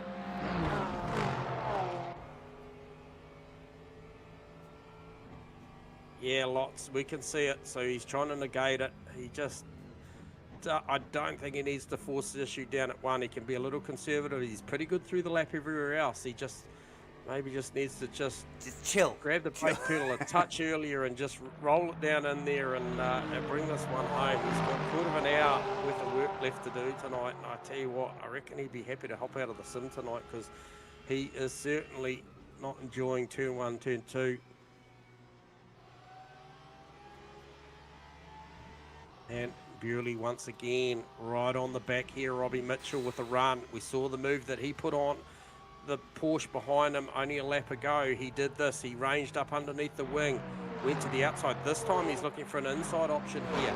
Does he go big under brakes? Do what Gunther did to him 3 laps ago. Brake deep and take the option away for Robbie Mitchell to go around the inside. No, Robbie's going to hang tough here and close the door on exit. Gets across. Man, that is some of the best racing you will see, ladies and gentlemen. Wow, these guys, so much respect. But yet, so much aggression, J-Man, as well. Yeah, Robbie's not going to want to give this up. He's going to run it deep. Again. And the brakes down here. Can he pull it off? Oh, Gunther! Just turns up a day late and $1 short to the rear split of the Lexus. And Marnie's going to grab a couple here. Wow. Hot off the press and says, yep, thanks, guys. I'll grab both of those. Sam Carson comes through as well. He is going to grab those as well. Gunther readdresses that. That was definitely not on. That was just a clear mistake by Gunther. It was. Apologising, I'm sure. Profusely, and we could just see it. We're just getting out of Gunther's car here. It looked like he missed his marker by about, not a lot, really, to be honest. And obviously, with Bewley and I think it was Mitchell there side by side, their entry rate was a little bit slower as well, and it just compounded there, didn't it? Right on the turn in. So tricky stuff. Like we mentioned, it was about 10 minutes ago. It's getting spicy at the end here, ladies and gentlemen. The first of the 2 90-minute races to wrap this series up, and what a place to kick and start this process and or finish this process. But Monza here for the first of the 90s here tonight. Hey man, wow, what? I'm excited. This is awesome. Yeah, look, I tell you what's awesome as well is the 6 positions that Pete Dawson's grabbed, obviously starting out there in P9 in this one, up to P3 obviously with Crossan having that mistake. But for me, I'm watching the margin. It's fluctuating between sort of 3 seconds to 2.8 seconds. I think based on what I'm seeing, a 51.340 last lap around for Isaac Ichikawa plays a 51.351 for Pete Dawson. It is a mistake away from this being very close in the final 12 minutes of this race. No issues at all for Georgie Goddard. He is out there starting to range up on some lap traffic now, 15 odd seconds ahead of the field. So it's been a very, very clinical drive from George. Hasn't had a lot of airtime. He'll obviously get the luxury if he watches the broadcast back of what everyone else did tonight. He knows what he's done. True that. Basically the fastest way from point A to point B. If you want to know how to do it, just take a look at that guy. George Goddard putting on an absolute clinic here at Monza. Haven't seen him for a minute, but man, he has turned up and bolted out the gate. So beautiful stuff. Lots of action. We talk about the action. Pete Dawson, should it finish this way, we'll get the opportunity to have a chat to Pete. And it hasn't been smooth sailing. He has had to make all the passes. I don't think he made anything in the pit lane. I think he literally has gone about his work and just pressed on. Yeah. And there's a couple of mentions here, J-Man, actually. PD, particularly, who's currently sitting in 3rd position. Go figure. All right, started in, what did we say, 9th? So, legendary. But we did talk about Joseph Marnie's He's made 4 places as well. very conservative first half of the race. Now, he came back out of the pit lane and re-entered the race in 11th. Okay, so just out of the top 10. Okay, and that was, 15 minutes ago. Where is he now? In 8th position, and has, just great stuff. Good, solid drives from these boys by just focusing on what they're doing, keeping the car straight, keeping your nose out of trouble, and pointing in the right direction. And, slow and steady, mate. It's winning the race for some of these guys. Where we've seen the likes of, obviously, we know Nathan started a little bit low, but the likes of Gunther Rowe actually slipping out of that top 10 as well in the process. So, tough races for some, is gains for others. J-Man. Yeah, absolutely. And just watching as well, the back end as well, what maybe Costas Makrolos can do. Can he put a car between himself and Matty Clark at the back end? He's got around about 2.2 seconds to make up the road to Steve Crossan, and on current pace he is looking good. 51.3 last lap around. I didn't get a read on Crossan's, might have been an off track there. No official data for his last lap time, but we'll get a read now. 52.3 for Crossy that time around, and a 51.4 for Costas Makrolos. So nearly a second difference in the lap. 2.1 is the margin, so look for that one to maybe get a little bit closer to remaining laps. 9 minutes remaining. See us do maybe, what are we looking at, another 4 odd laps, Davo, somewhere in the tune of? Left, I would suspect so, yes. Given looking at those times at the moment, where are we? We're under 9 minutes to run, viewers. So if you haven't already, please hit the like button before you leave tonight, Mr. Wally Baker, and support not only MATCHFIT but Rainlight Racing by doing so. And we always like to thank you, legends, the viewers, our regular viewers that tune in night, all week. Some of you guys tune in all week to us and just watch whatever's going on. But obviously all our regulars, we love you guys, you're legends. And yes, please hit the like button and support what we're doing here. There's a couple of other little sneaky things that we're going to mention. We just got a lull in proceedings, ladies and gentlemen. Obviously, we talked about the SimBlacks giveaway. SimBlacks obviously on board again, once again in 2026, and definitely in season 12 here for Rainlight Racing, giving away this stunning set of pedals. Awesome stuff. Good quality Sim Magic P500 pedals or voucher, whichever you choose, ladies and gentlemen. We have also got this to just, just have a quick look over here. MATCHFIT Events, yes, that's us, putting on a massive event on Sunday. So this Sunday coming on the 19th. If you haven't signed up, you probably should get over there and sign up for that. iRacing event, Road America 450 in the Porsche 992.2, ladies and gentlemen, and so get over there, or drivers, if you're watching this back. And this one here, which we haven't mentioned already, but we're going to quickly do it now, J-Man, and we encourage all of you that are viewing right now to get your phones out and scan that QR code to go in the draw to win this stuff right here. Yes, that is the Get a Sim giveaway, proudly sponsored, mind you, by GAMAFLARE, MATCHFIT Entertainment, and obviously the Monza Racing people and SimBlacks on board to deliver that sort of package. So we're going to leave that up for a few more seconds. Ladies and gentlemen, get back to this action. Back to this action, mate. Makrolos Crossland is on 0.2 of a second in the dying minutes. Just over 6 minutes left to run, and that gap has crushed down. And he is looking to try and take this 4th position off of Steve Crossan, and he is coming on strong. Also, the margin, Robbie Mitchell, Matty Clark. Hang on, was it? All side by side. Sorry, J-Man. Side by side from the boys there. Yeah, it goes around the outside. At the, is that the Parabolica? Yes. Yep. Crossy with steering rack damage. Wonder what that's from. Is that from belting the curbs, maybe? No, he hit the wall out of Ascari there. Okay. Yep, in that little mishap. Look, like I Oh, said, yes.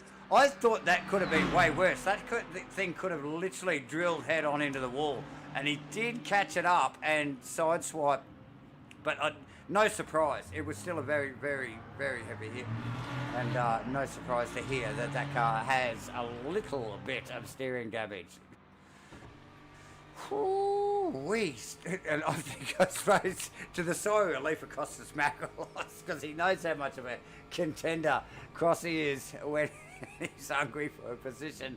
So Costas just slow and steady, getting the job done. It's Costas, well, is he? He's lost a position from his starting position. He did actually start in third, so qualified well, has slowly slipped back a little bit.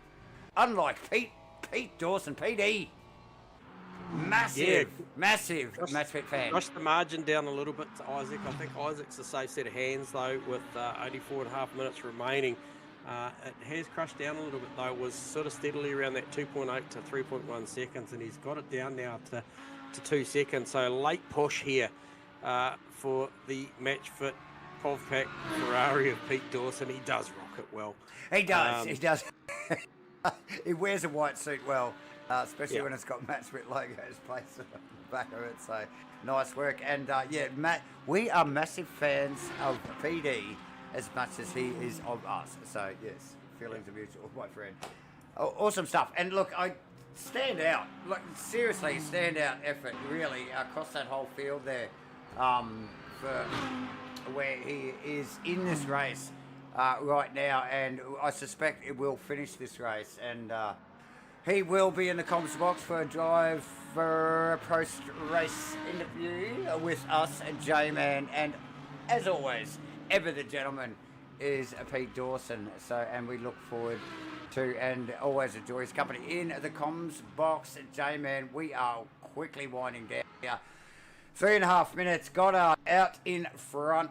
Isaac Chikawa, been off the tools for over a month and just hits the track running.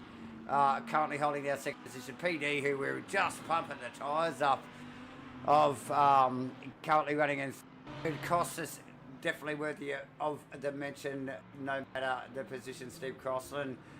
The usual up and down Steve Crossland race, hasn't it been, J-Man? I mean, seriously.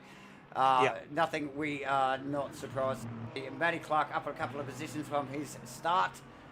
Mitchell holding his own. He has not moved up or down, so nice work, Robbie Mitchell. That is your space, my friend. Right there.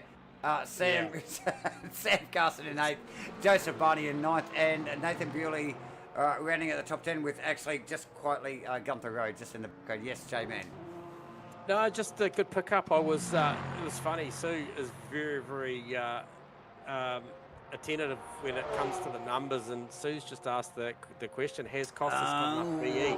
And I was holding off to answer the question while I was listening to the dulcet tones of obviously Davo just smashing out the numbers. But I tell you what, Sue, I don't think so. I'm going to go with no, based on the fact that I was watching the clock to see where Georgie Goddard crossed, and he crossed. There is 2 more laps to go, so there's going to be this one more, unless he rolls out of it. But even if he rolled out of it, I don't think there's enough. And based on the numbers, at 5.5% with an average of 4.1, and he's coming into this lap and he's got to do one more. I'm going to say he's well short, so that is going to be a blessing for Matty Clark sitting there on 8.2%, because he can do 2 with an average burn of 3.8. So look for a late charge here. Matty Clark, I think, is going to grab that P5 from Costas Macrolos.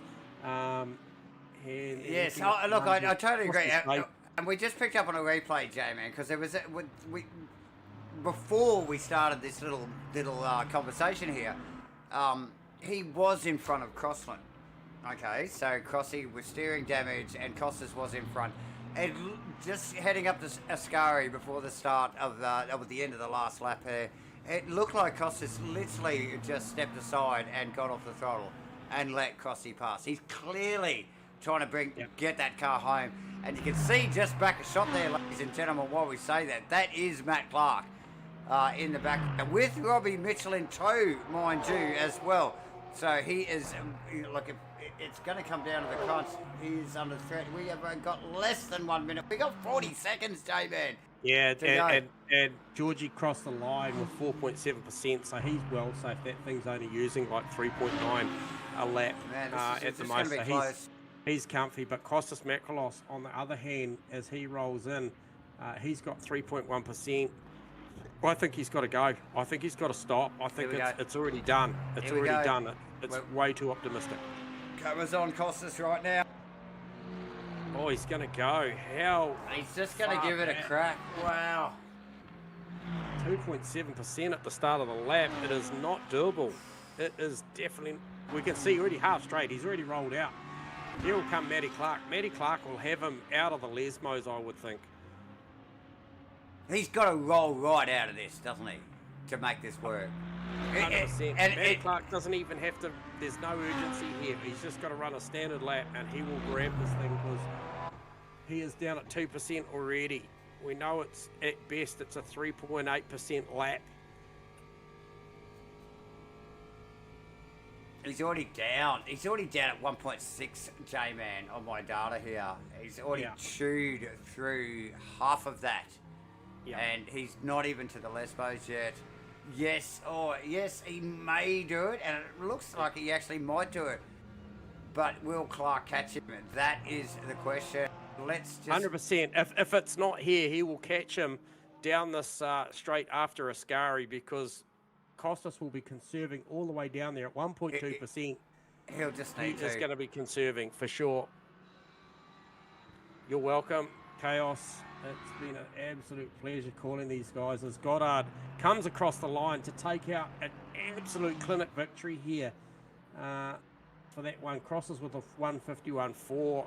Just superbly done over Ichikawa, who holds on from Pete Dawson. Dawson crushed the margin down, 0.966. So he's certainly got it going on, but it will be all about how close. Kostas rolled off. He coasted all the way down into Parabolica. What's he got? Whoa. He's got this. He's got this. He's got zero. He's got to get out. He's got to get out, because what does it give him? 90 seconds or something, doesn't it? Just like that. There it is. Does it go down another to Robbie Mitchell? No. He managed to get it. That is tough. So he's... No, Mitchell went past as well. Yes, J-Man. Oh, Robbie Mitchell did go past. Yeah, so Clark and Mitchell sneaking past. Oh, that is tough. That is so tough. Okay, wow. Carson grabs an 8th then. Marnie 9th. Burley 10th. That's an interesting one when you see Matty Clark finish 5th. And Burley in 10th. Kostas obviously 7th. Those are the championship. There's Gunther Rowe 11th. Worcester, Perkins, Dugdale, and then obviously our retirees in Hayden Crossan and Chris Fraser. Also, hang on.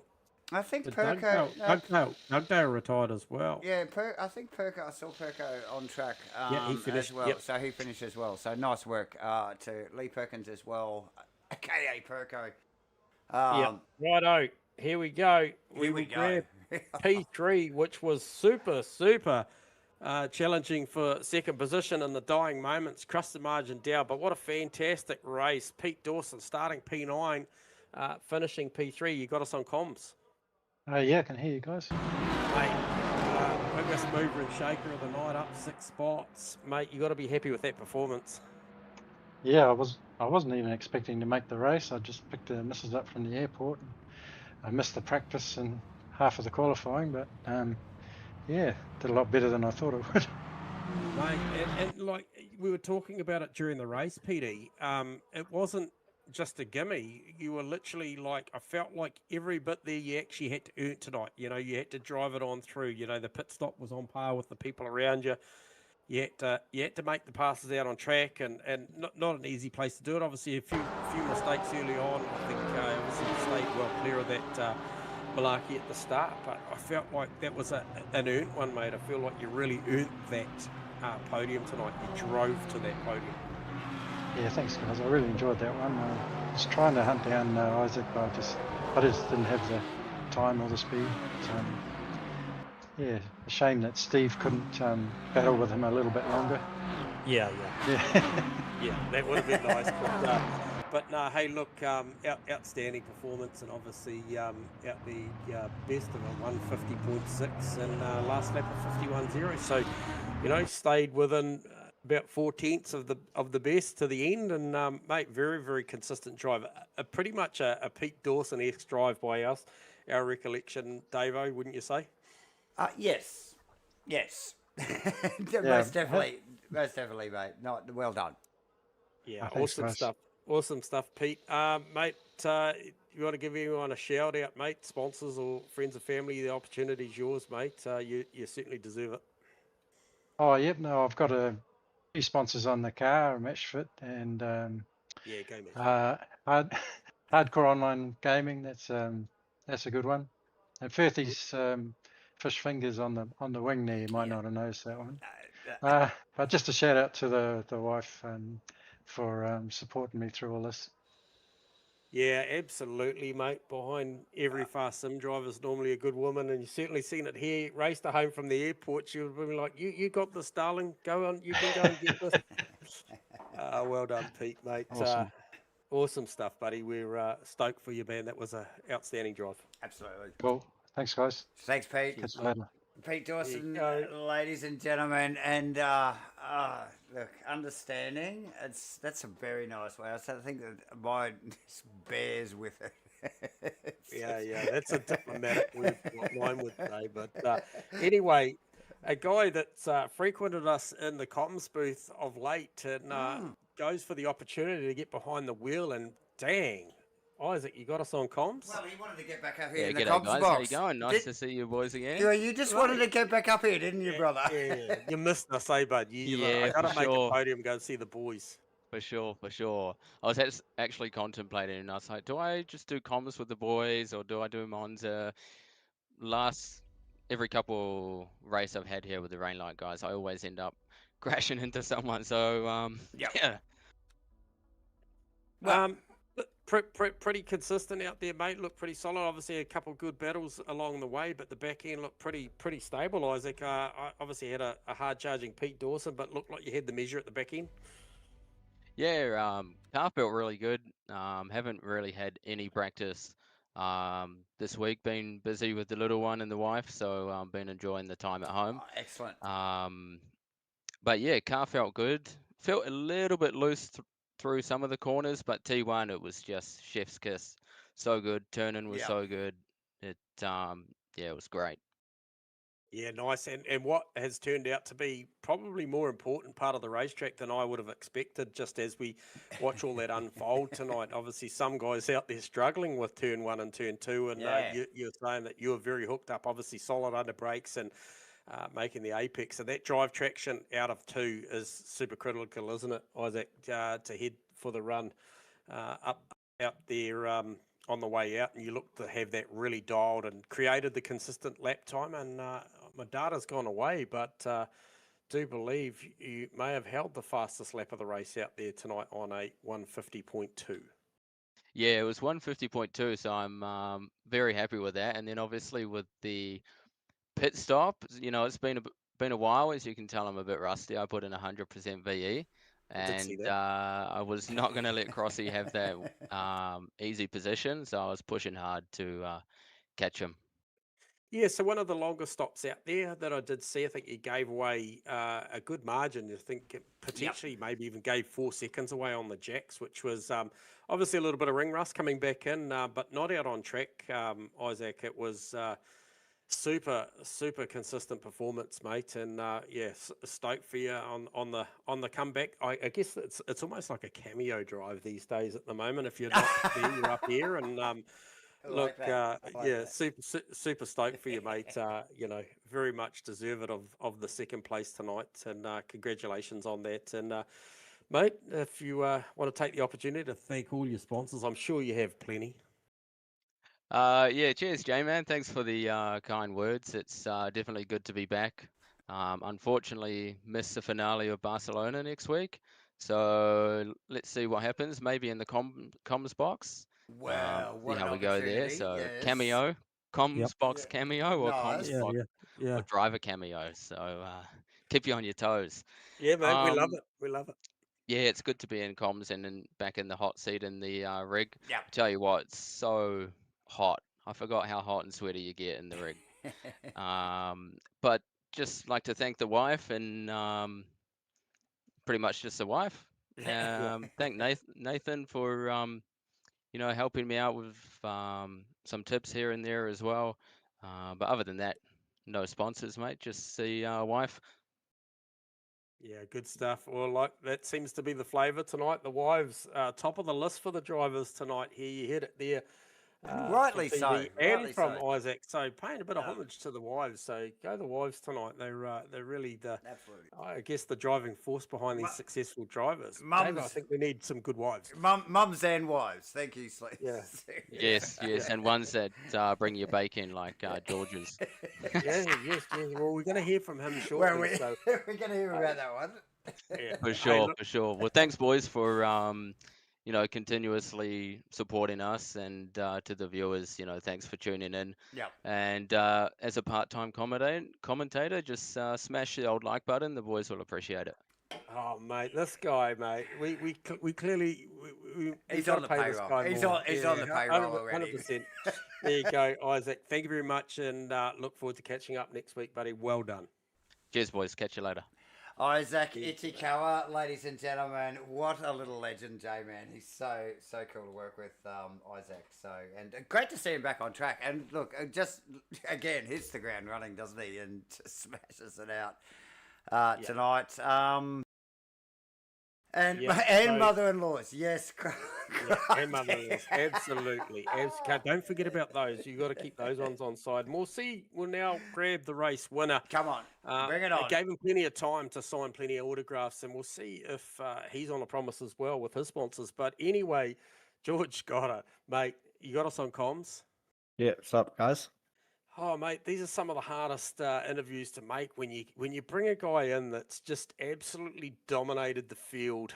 And it's been a minute, George, since we've had a chat, and to do it in such style, mate, well done, first and foremost. And then secondly, going into this one, I just want the viewers to get a little bit of insight into the preparation into a drive like that.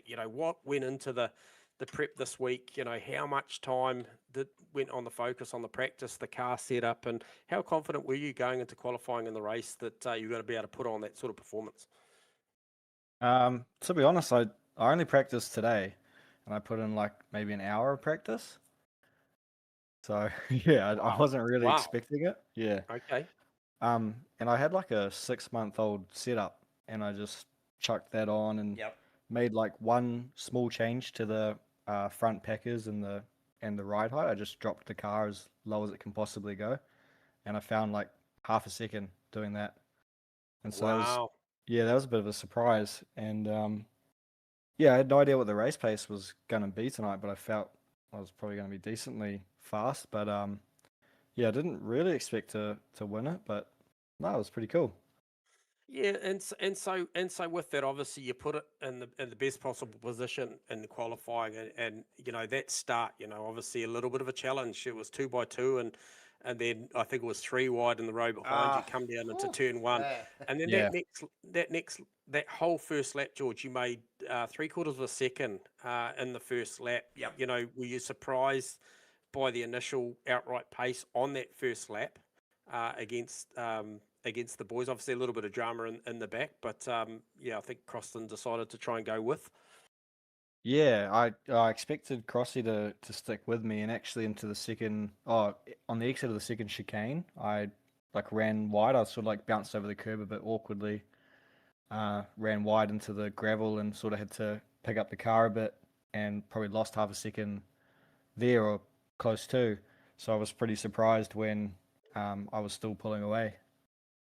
Yeah, okay. And in those early phases, George, just when you got that much pace on the car, and it would have been, I'm sure, pretty evident pretty quickly as I think we were sort of 2 laps in. It was already at 1.4 seconds, and then it just kept building, and it was consistently anywhere from 4 to at times 6/10 a lap, obviously just banking those really good laps.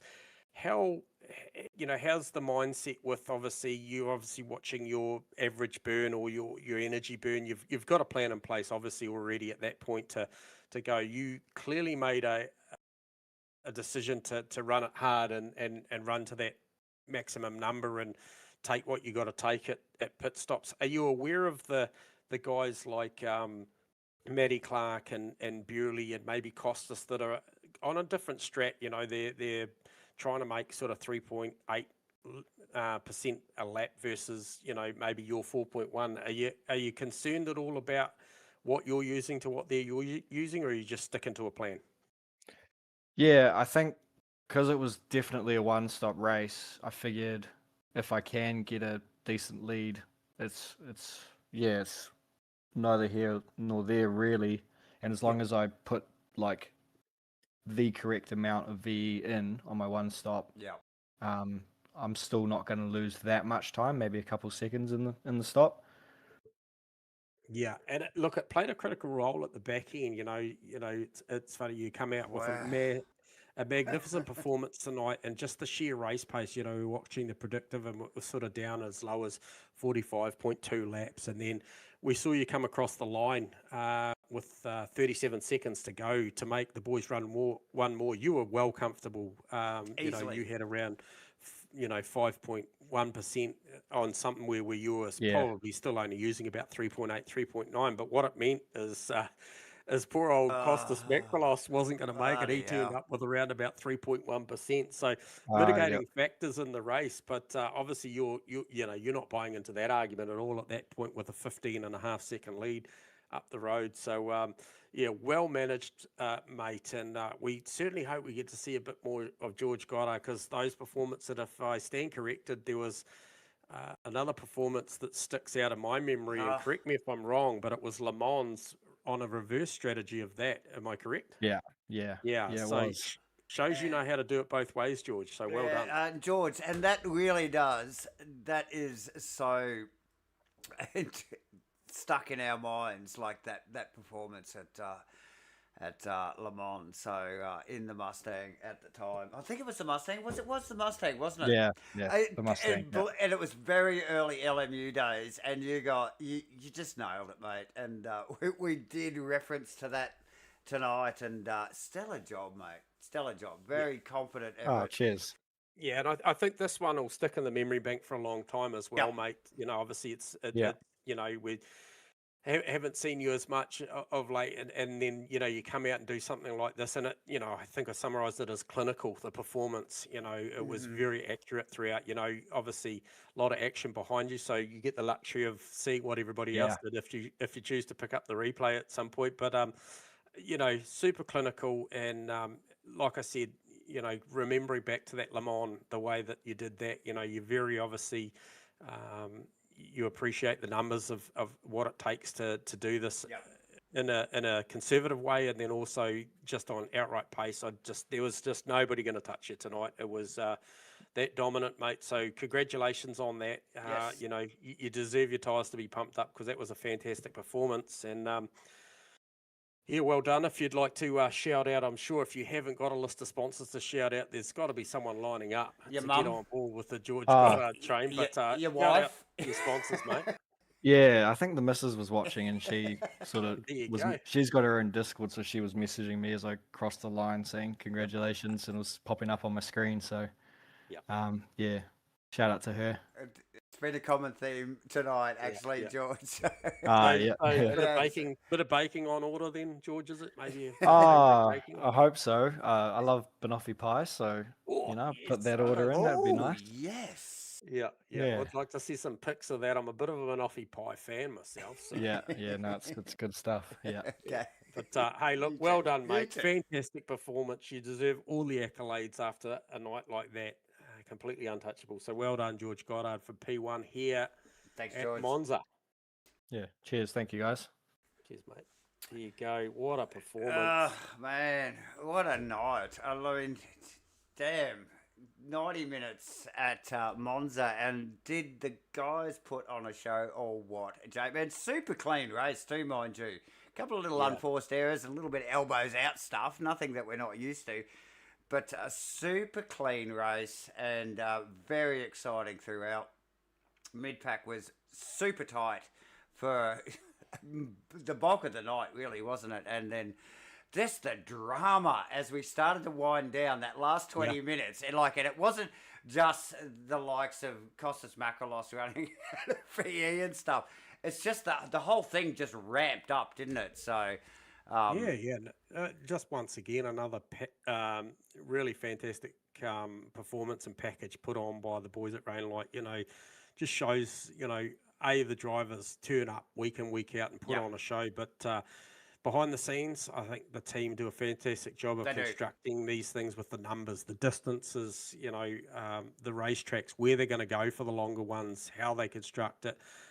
We talk about the development of LMU in conjunction with Rainlight Racing, and obviously MatchFit being a part of that for the duration that these boys have been at it, and just watching the drivers grow and the understanding. It's pretty impressive to be a part of it, and obviously the interactions that have been made and get displayed for the viewers is pretty cool stuff, Davo. So I'll sign out. I'll let you maybe spruik a couple of things. Obviously, you and I back at it for another 3 nights, and then looking forward to the big one on Sunday. Absolutely, J-Man. Thank you once again, and thank you, viewers, for tuning in. And if you haven't already, and if you're just tuning in now, because I know some of the drivers actually get out of the car and come and tune in, hit the like button, ladies and gentlemen, and obviously support MatchFit and Rainlight Racing in the process.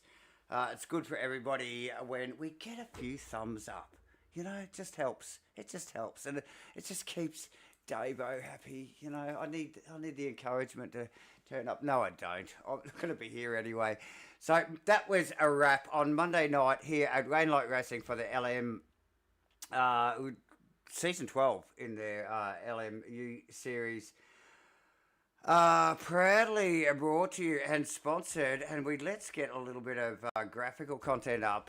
Again, supported by SimBlacks, of course, giving away some stunning prizes, and always on board with the Rainlight Racing boys, and again into 2026. So awesome stuff, and a big shout out to Stefan and the cool people over at SimBlacks. And look, you two could have won this, because there's terms and conditions and you need to be in the series, but you could too win this stuff. So just make sure you sign up for the next series, because you two could win awesome prizes like that. Look at that, Sim Magic P500 pedals and or some cash to go and spend at SimBlacks. Well worth a look. Obviously MatchFit on board again.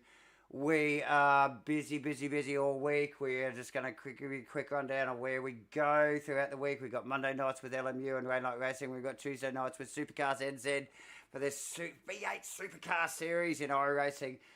Wednesday night, we got ASR NZ wrapping up their Porsche Cup, I think it is, in iRacing Series this Wednesday night. And then, obviously, on Thursday night, as always, MATCHFIT Entertainment at ASRNZ again for ACC stuff. Plenty of variety, ladies and gentlemen. So if you're new to the channel, make sure you subscribe, hit your notifications. Remember, hit the like button, of course, as well. And if you're an iRacer, jump in on our Road America 450 event that is coming up very soon, and we are going to flash this up on the screen again. So this is a collaboration between GAMAFLARE and MATCHFIT Entertainment. This is the Get a Sim giveaway, ladies and gentlemen. I mean, you'd just be crazy not to get involved. Get your phones out right now, scan that barcode, that QR code, free sign up to win this piece of kit, ladies and gentlemen. No brainer. Get the phone out now. We'll leave it up for a few more seconds, but you too could win this. Thank you, GAMAFLARE. Thank you, MatchFit Entertainment and Monza and SimBlacks and all of the the usual people that get involved with this sort of stuff. So awesome stuff. That was round 9, ladies and gentlemen. Round 10, the final round next week on a Monday night. let's have a quick look at the calendar. It is at Barcelona. Epic track to finish the series off. We will once again thank all of those people. Obviously, Crossy, True to Life Racing, SimBlacks, MATCHFIT Entertainment, GAMAFLARE, and our viewers and you legends for tuning in again on a Monday night. We will see you next week, Monday night, Barcelona. Bye for now.